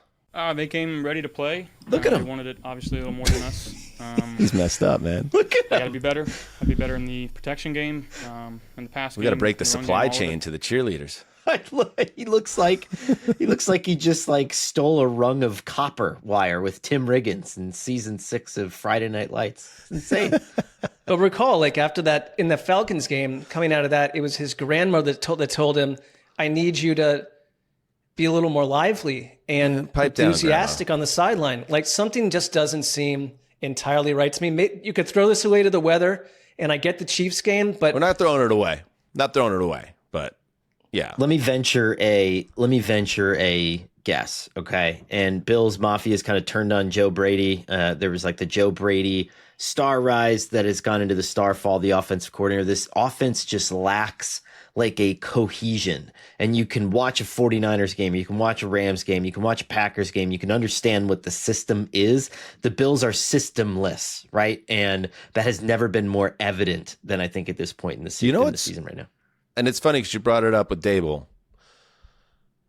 Josh Allen doesn't really run anymore. He's still, a trusted option down in close at the goal line, right? But he's running less than ever, and I feel like taking that out of the offense has hurt them a little bit. Like there are also, again, I thought they've had stretches this year where the offenses look great and very tough to defend with their tight end formations. Like Dalton Kincaid went out of this game, I believe, with a concussion. I'm sure that didn't help matters. But yeah, take a look at their schedule because the Bills are a mysterious team. They got home against the Bucs, at Houston, at Pittsburgh, home against Cincinnati, and then at New England, which is that could decide the division because if the Patriots sweep you, yep. You got to finish a game ahead of them, and that's going to be very difficult. So whatever it is, they got to find consistency, and they don't have Eagles that. On the schedule too. Anything else from this game, Connor? Anything from the CBS telecast? Oh, yeah. So this was just to kind of this perfectly encapsulates the weather in this game. I just wanted Justin to pull the halftime interview. I think it was it AJ Ross? Was that the sideline? It was AJ Ross with Sean McDermott. Yeah. And just look at the the complete destruction in like everybody's makeup and like everything is just, there's just hair everywhere, and Sean McDermott's like midlife crisis glasses are just covered in wetness, and it just, I don't know. This is a lot. Just take a look at that. Coach, a slow start for you all offensively, 0 for 6 on third down. What do you Everybody's a train wreck. Everybody looks like hell. We got to collect ourselves, start playing Buffalo Bills football. As far as defensively, obviously injuries have been plaguing Buffalo you all. Bills football. What has been your assessment of the guys I stepping hate up when so they far say that today? shit. Well, they're doing a good job. We just gotta recollect ourselves, reset ourselves, and come out in the second half and play more physical at the line of scrimmage, tackle better. No, you won't. And play two-dimensional defense. You know, those he is one hoop earring away from the full midlife crisis. I know. Let's pull for it. You like dad guys love to bring up the midlife crisis when they're just functional glasses. Like, what are you talking about? Mark, why would you be jumpy about midlife crises? I hear about it all the time, but it's like, you're talking, I get it. You're watching a Lifetime movie 7 times a week, but this guy just got new glasses. What's the choose your own adventure? You're right. He's just reinventing himself with a sexier look at this stage of his life. And you wonder if he's using it, is he going to the tavern, the Anchor Bar, and sitting in Devil's Perch and just, probably has 4 kids. Scanning the room. You know what I mean? He's like scanning the room. He's like the dad in Juno. Ready to get out. I love you, Mark. All right, let's take one more break. Yeah, like in fairness, like to what Mark's saying, like big weekend. My youngest turned 9 today. And congrats. Friday we went to like some unholy hellhole. It's called like, it was like Charlie's like famous pizza or something like that. It was like the most insane place. It was like it's like if you want to go to Chuck E. Cheese, but without the class, you go to this place. That's where I went on Friday night because that's where Harry wanted to go. And then yesterday it was, this is real dangerous, Mark. It was 8 and 9-year-olds at Topgolf, and trying to navigate that without anyone falling off the 3rd floor into the netting or hitting some hyperactive kid, hitting another kid in the forehead with a backswing of a hybrid golf club go. At one point, my elder son and his buddy just wandered off, and like my wife and I just looked at each other and we're like, well, we'll see what happens there. We had to make a decision. It was just like, we'll see. Well, I hope he comes back. He did. And a lot of 6-7 comments were made by the kids, and everybody had a gay old time. But that you're the one plugged into younger culture, not I. I don't know. Yeah, but to the point, like not the most dangerous I also have children, weekend. by the way, but that's the difference. Do you have new glasses that you're going to debut? Was this a preemptive? Hold on. Yeah. Can I just defend my wording on that? Like if you're just like a regular guy, and all of a sudden you just walk in the door with those one day, you don't think like anybody's going to ask any questions in the house. Like it's just going to be like everything's going to be totally naturally, right? The wife, of course, is going to want to wonder why you got these stylish, youthful glasses. Here would be my comment. He's not just a normal, regular guy. He's an NFL coach of the Buffalo Bills. You know what I mean? But like at some point, he had to pick out those glasses, and if I'm the wife, you just ask why. Why? He put them on, Mark, and he looked in the mirror at maybe Warby Parker or we love Warby Parker. We do. They're great. And said, I look hotter now. And what's that about? Well, so why go to the gym? Why better your habits? Hey, listen. Why? No, I mean, like everything you're saying makes sense. Everyone's doing that though if they've got their act together, right? Listen, everything you're saying makes sense, Mark. And if you have a hoop earring, let it out. Because we won't judge. It's not about what I'm wearing. Like, plain as can be over here. All right, let's take a break and we'll finish it up. What's good, y'all? It's Von Miller, Super Bowl MVP, SAG Master, and now your host of Free Reign. This is where NFL meets real talk. Every week, I'm bringing you inside the game, from locker room stories to league-wide headlines. You want football IQ, locker room insight, and real conversations with the people shaping the league? Welcome to Free Range with Von Miller, where nothing is off limits and every down counts. New episodes every Wednesday. Listen and follow Free Range with me, Von Miller, wherever you get your podcasts. Thank you for calling the Bombas Comfort Line. Bombas make socks, slippers, tees, and underwear made with the highest quality materials. Press 1 for comfort, 2 for style, 3 for donation. You chose style. Bombas is styles for whatever you enjoy. You can run in Bombas, lounge in Bombas, dress them up, dress them down, but always give back in Bombas. Because with every item purchased, another is donated. Bombas, comfort worth calling for. Go to bombas.com/audio and use code AUDIO for 20% off your first purchase. That's BOMBAS.com and use code AUDIO. Oh, let's get nasty in the NFC South.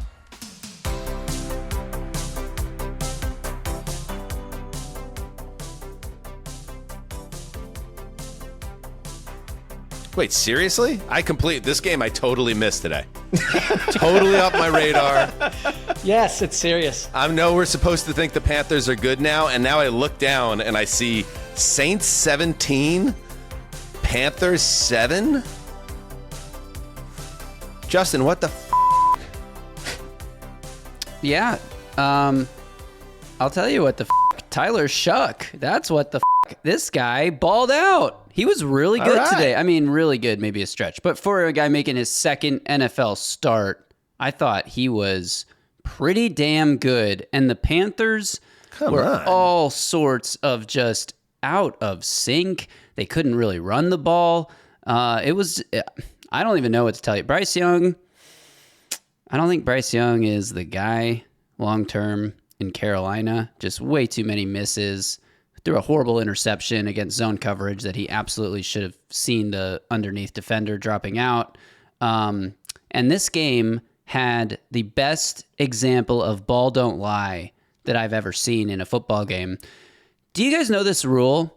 If you kick a field goal and it gets blocked, but somehow the ball gets touched, like if it goes beyond the line of scrimmage somehow despite the block, and it gets touched by the team who blocks it, the team who kicks it can recover the ball and maintain possession with a fresh set of downs. That did not seem right. Like I saw the pool report on that, and I was like, I think you're making that up. Wait, is that the Leon Lett play? Is that the Leon Lett play? The only Leon Lett play I know is that he dropped the ball before crossing the goal. No, there was a Thanksgiving field goal butchery that also happened in his career. But yeah, I might have that wrong. But in snow. Yeah. Well, anyway, I mean, I can see it making sense I can't really see it making sense. It's not a punt. If you're kicking a field goal and you miss it, that's your fourth down. There's no, I don't understand how possession changes and then changes back to you. But whatever, regardless. Yeah, that is just I did have that right, I think, because that's what happened in the Leon Lett game against the Dolphins. I think it was Thanksgiving 93. The Cowboys blocked the game-ending field goal attempt from Miami, and then Leon Lett went to jump on the ball instead of just letting it spin around, and he booted it, and it was recovered by Miami, and then they were allowed to kick again. So that is something that could happen. Yeah. There you go. Okay. So that has NFL history for you, Gravy, in a big spot. Hey, that was maybe before I was born, maybe not. Maybe I was just like a toddler. Anyway. Okay. What year did you Anything say? else from this game? Yeah. So this happened in this game. The Panthers line up for a field goal. It gets blocked. It's accidentally touched by Cameron Jordan, and the Panthers recover it, and they have a 1st and 10 from almost the exact same line of scrimmage. The ball didn't really it was so weird. And 2 plays later, the Panthers try to run a reverse to rookie receiver Jimmy Horn, who clearly had no idea that he was supposed to be getting the ball on the reverse because he's just running the sweep motion with no eye on the ball, and Bryce Young sticks it out and just knocks it off his arms, and the Saints recover it. And I was like, thank you. The Saints just blocked a field goal. They should get the ball, and they did a couple plays later, and then they go down and score a touchdown to make it 17-7. There wasn't a lot of scoring in this game, but again, my biggest takeaways are Tyler Shook, I want to see more, and Bryce Young, I don't know. I feel like I've seen enough.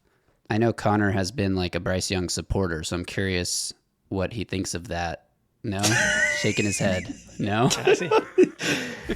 What other things are you curious about, Justin, that you just want to maybe come out There's and that say? word again. Yeah, Well- just come out and say, damn it. You guys don't seem to like my curious nature, but I am just. No, I think what Connor's getting at is when you use that descriptor curious, For me it's kind of specifically. you're kind of doing like windmill dunks on Connor's takes. No, because I'm like This is the last time I genuinely. go on the fucking Titans podcast, by the way. I'm genuinely wondering if I misjudged this game or if I'm like being too harsh or what. Like I'm actually curious what You your are thoughts a on this beautiful Bryce assassin. Young season has been. I don't know. Like throw for over 110 yards at least once, I know he has, but 17 of 25, 124 yards, interception, and he had another interception wiped out by a roughing the passer penalty. That's a Which tough was loss for the Panthers. a bad penalty, by the way. He's not Okay. even playing as well as he did at the end of last season. Like, I think it's like, where's the growth? I get what you're saying. It's like, we're not all buying tickets to watch this every week. It's just a terrible, terrible loss. I mean, I still can't believe when I just pulled it up and saw it because they were set up to get to 6-4. They had Atlanta on deck, who they already shut out earlier, and they just all that momentum goes up in smoke. All right, let's move on. Oh, baby, it's the Heat. It's Heat Bowl 8, Ceci. To the Meadowlands.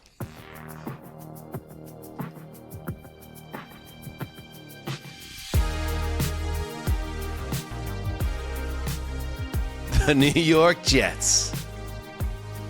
Oh, baby. Hottest team in football in the last 2 weeks. They're tied. We're the freaking New York Jets, so we're built for this shit. New York gets a kick return for a touchdown. Then they get a punt return for a touchdown. And even though they were once again shackled by Justin Fields and a game plan and scheme that clearly tells the football viewer the OC and the head coach do not like the QB, they made enough plays in the end to beat the Cleveland Browns 27-20. That's 2 straight wins for the Jets after their 0-7 start and their first win at home in 5 tries. And the Browns fall to 2-7. And 5 days after trading cornerback Sauce Gardner and defensive tackle Quinnen Williams, I thought that the Jets, and maybe they thought too, that it's tanking time. And I also think people are going to say, oh, look at the Jets doing Jets things. And they're going to blow the draft pick. I don't care. I like Jets fans going to the Meadowlands on Sunday and finally getting to go home and go out to their cars after winning a football game. I like that there were some exciting plays that you got to watch. And while I don't want them to go 6-11 or some type of annoying record, banking a couple of wins and getting some good vibes and just in general allowing Aaron Glenn and his staff to get their feet underneath them finally is a really good sign for an organization that has so much work to do. So beating the Browns, who beat themselves in this game, Ceci. I mean, the Browns, I know you've been pounding the table a little bit. You want the Browns to be seen as shitbirds at the level of the Jets and the Titans, and maybe they are, because given what the Jets just traded away to give up 2 special team scores, and then at the end of this game with the Jets just trying to, clearly aren't going to snap the football, and the Cleveland jumps off sides to end the game. And it's just like, this is the hallmark of bad teams. And Kevin Stefanski, his butt continues to get hotter as well. Yeah, and if you're special teams coordinator Bubba Ventrone on the Browns, you are on monster.com right now, because that was an outrageous bad start to this game. Outrageous, inexcusable. And I thought the Jets showed much more on overall. The Browns defense still continues to play hard around Myles Garrett. I see them care. This offense to me is, and Dylan Gabriel was not terrible in this, but I just don't see an NFL quarterback. There's no way you can project that to me as a long-term answer. And it's like the 6th week in a row where Kevin Stefanski is asked, like, would you consider, do you want to see Shedeur Sanders? Like whether or not he's a lightning rod, like do we want to get out of this season knowing what we have? And there's something going on inside of that organization where he seems like a Manchurian candidate. He won't give any detailed answers. He seems joyless on the sideline. And there are some good players on this team, but they're not playing up to who they are on any level. And I don't think they were the better team today. And I think the Jets put it to them down the stretch. And it's like, I wasn't able to watch every second of this thing. But to start the game the way you did, and to fend off a couple of Cleveland's players having big games. And I don't think Cleveland's defense did a whole lot in this either. It's like this team is collapsing. And I don't think Kevin Stefanski survives after this season. I'm almost certain he does not. I'm surprised, Mark, that you locked up your Cleveland Browns in this game. I don't know what I was doing at this point, because this could have gone either way with some weird fluky stuff. But that was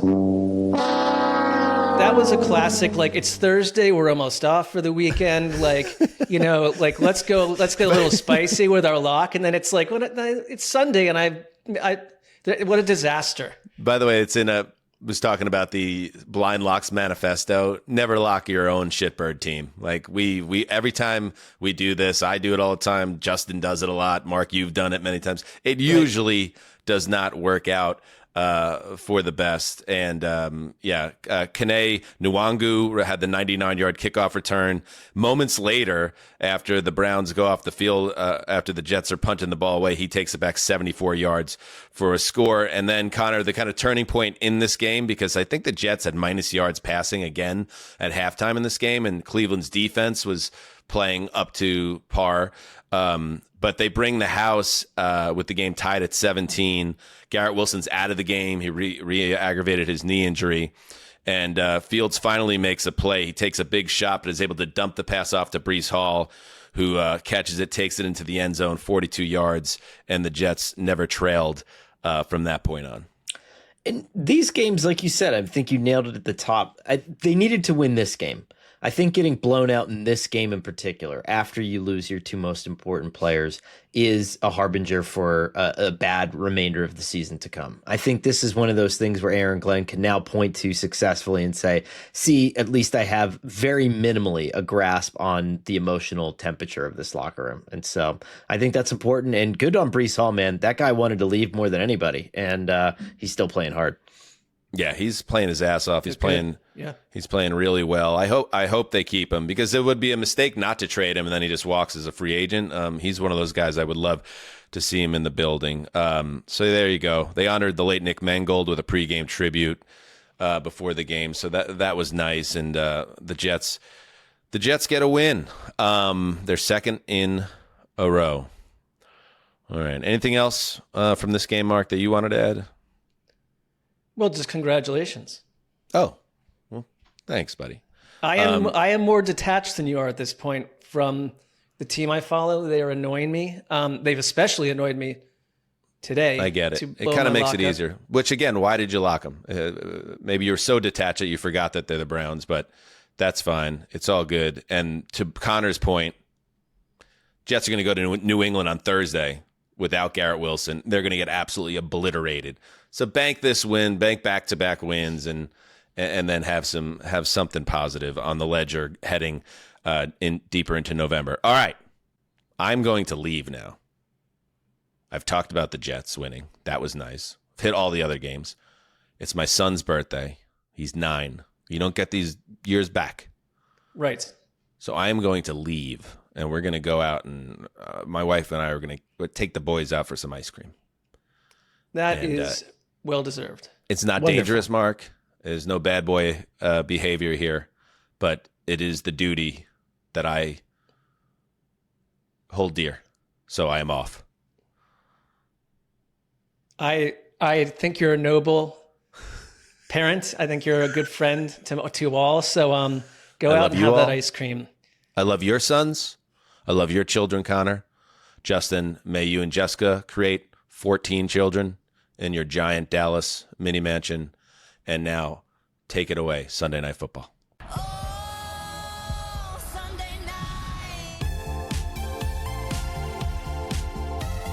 A day that began about 22 hours ago in Berlin crescendos in Los Angeles with the Chargers taking out a wanting Steelers team 25-10. The game ends with the biggest moment. Keenan Allen crowned with the most receptions in Chargers lore. A joyful moment for them. But it began and continued on with, I thought, Connor, a Jesse Minter special against an Aaron Rodgers-led team that didn't look like they were led by anyone this evening. There's some games, right, where it looks like I'm sure that there is planning and you go over plays and you practice, and then just on Sunday, Aaron Rodgers just decides I'm just gonna draw it up on the palm of my hand and I'm gonna throw the ball 35 times and I don't know where it's gonna go. And this was one of those games where when he's not working, when this offense isn't working, it's the hardest watch in the NFL. And I say that knowing that the Browns and the Jets played each other this week. Yeah, it was. You could tell DK Metcalf was frustrated. Rodgers by the end was steamed, and it really was like, after some of the progress we've seen from their offense, like to watch him kind of spin backwards into a sack for a safety, the terrible interception he threw. And at one point they're going for it on 4th down from the LA 10 with a chance to get back in the game, which is very rare for the Steelers. And it's a pass to Metcalf, great coverage by Cam Hart, but they just could not find their way. They could not find their way. And you felt the Chargers getting stronger and stronger. Minus any sort of hope from Pittsburgh's run game, pass game. And I guess it's like, I don't want to overreact, but it leaves you kind of just thinking, this is just, the middle of the pack type of team we've kind of been suspicious they are. Do you feel like it really says much about where they're going? I feel it in my bones, right? It's just creeping up to 9-8. And that's, I hate that that's where it's going, because that's where we all thought it would go. And it felt so like wholly unoriginal, and you're trying to intellectualize it and galaxy brain it and say, well, if they have an offense, if they can work on it, and if there's this cohesion, and if it looks like it did in Green Bay, it's just not going to happen. And I thought Chris Collinsworth made a good point tonight. Like, this team does lack things like a secondary wide receiver, which, like, then why would you get out of your multi tight end sets? They lack those additional playmakers, but a lot of this is just not having a plan, not having an offense. It just doesn't look like anything. I mean, and that's on Arthur Smith to some degree too. It doesn't feel like they're cooking up anything too special here. I mean, the Chargers, this was a rough watch in the first half for both teams on offense, but I thought they found a way, minus their tackles, to get their core pieces that are on the field, like a Ladd McConkey going. Kamani Vidal he grew in power. I didn't realize he was the nephew of Hank Aaron. That caught me by surprise, that message. That they mentioned that on the broadcast. And I was like, did I just hear that? That kind of threw me. But it's like these pieces still exist. And like Herbert, I mean, he'll just do stuff every game that in a rough environment too, where he finds a way to survive. And they made some good points about the culture of Jim Harbaugh down the stretch, that he sort of said, we're just going to keep doing what we do, not flip the script and change everything. And I thought that was proven true by the end of the game. This Steelers defense has been hot and cold, but they've had their moments of late. And this just seemed more like a Steelers team to me than the actual Steelers. Yeah. I mean, they're just a guaranteed, like they're a lock for an efficient game on the ground for the most part. I think that now that McConkey's going, like you said, this offense is going to survive. And it's to the point now where I don't think it matters how many injured people are out. It reminds me a little bit of the AFC East, Mark, where it's like, are these teams that are in first place or close to first place building sort of an insurmountable lead? Like, the Chiefs are out of the playoff picture right now. The Bills are struggling. Like, is the Patriots lead such, and is the Chargers advantage? And I know they're not in first place in their division, but are they amassing enough wins at this point where they're just going to knock somebody, a more deserving team, out of the playoffs because they're just not losing games?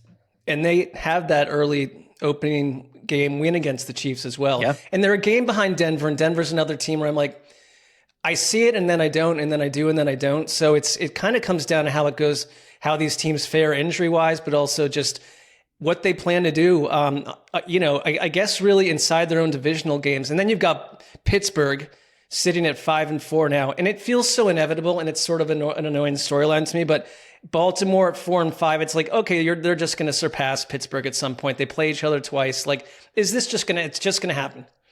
Yeah, I mean, my curiosity is where the Steelers go from here. And I know that they're banged up tonight. You had to move Jalen Ramsey back to corner. You had to pull kind of a lot of strings just to get this defense through the afternoon. But if they're that easily combustible, right, is this plan as foolproof as we thought it was? And it's like a bit metaphorical, but I think every game that Mike Tomlin has coached in for the last like 65 weeks now, they've shown a slow motion like shot of him like glaring like angrily, and for some reason I'm just like not intimidated by it anymore. I used to be very intimidated. I told him that when we talked on the phone like last year. I was like, I just feel like I would be very intimidated by you if we were talking in person. But I feel like this just isn't doing it for me anymore. Like this Steelers team like isn't a Steelers team.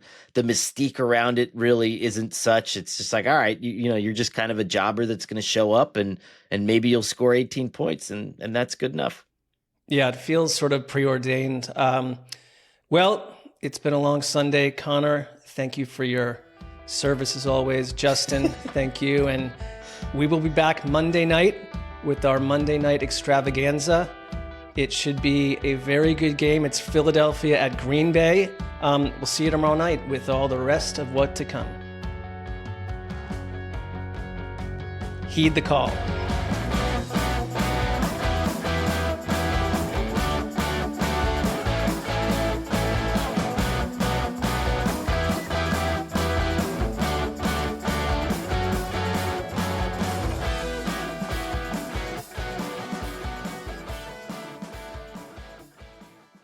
Nationwide is so much more than a great insurance company. They're one of America's largest financial services companies. Like how I'm more than just Peyton Manning. I'm also motivating Manning. When I say insurance, you say financial services. Insurance. Financial services. Insurance. Financial services. Now when I say Nationwide, you say is both. Nationwide. Is both. Nationwide. Is both. For your insurance and financial needs, Nationwide is on your side. Nationwide Investment Services Corporation, member FINRA, Columbus, Ohio. 250 years ago, a promise was made to connect families and friends near and far. And during the holidays, that promise is more important than ever. That's why USPS is building a better network to meet your needs. With timely deliveries, easy and affordable ways to ship, and everything you need to make your season full of holiday cheer. Their purpose is delivering your peace of mind, knowing your love will arrive bringing joy to all. The United States Postal Service. Learn more at USPS.com/holidays.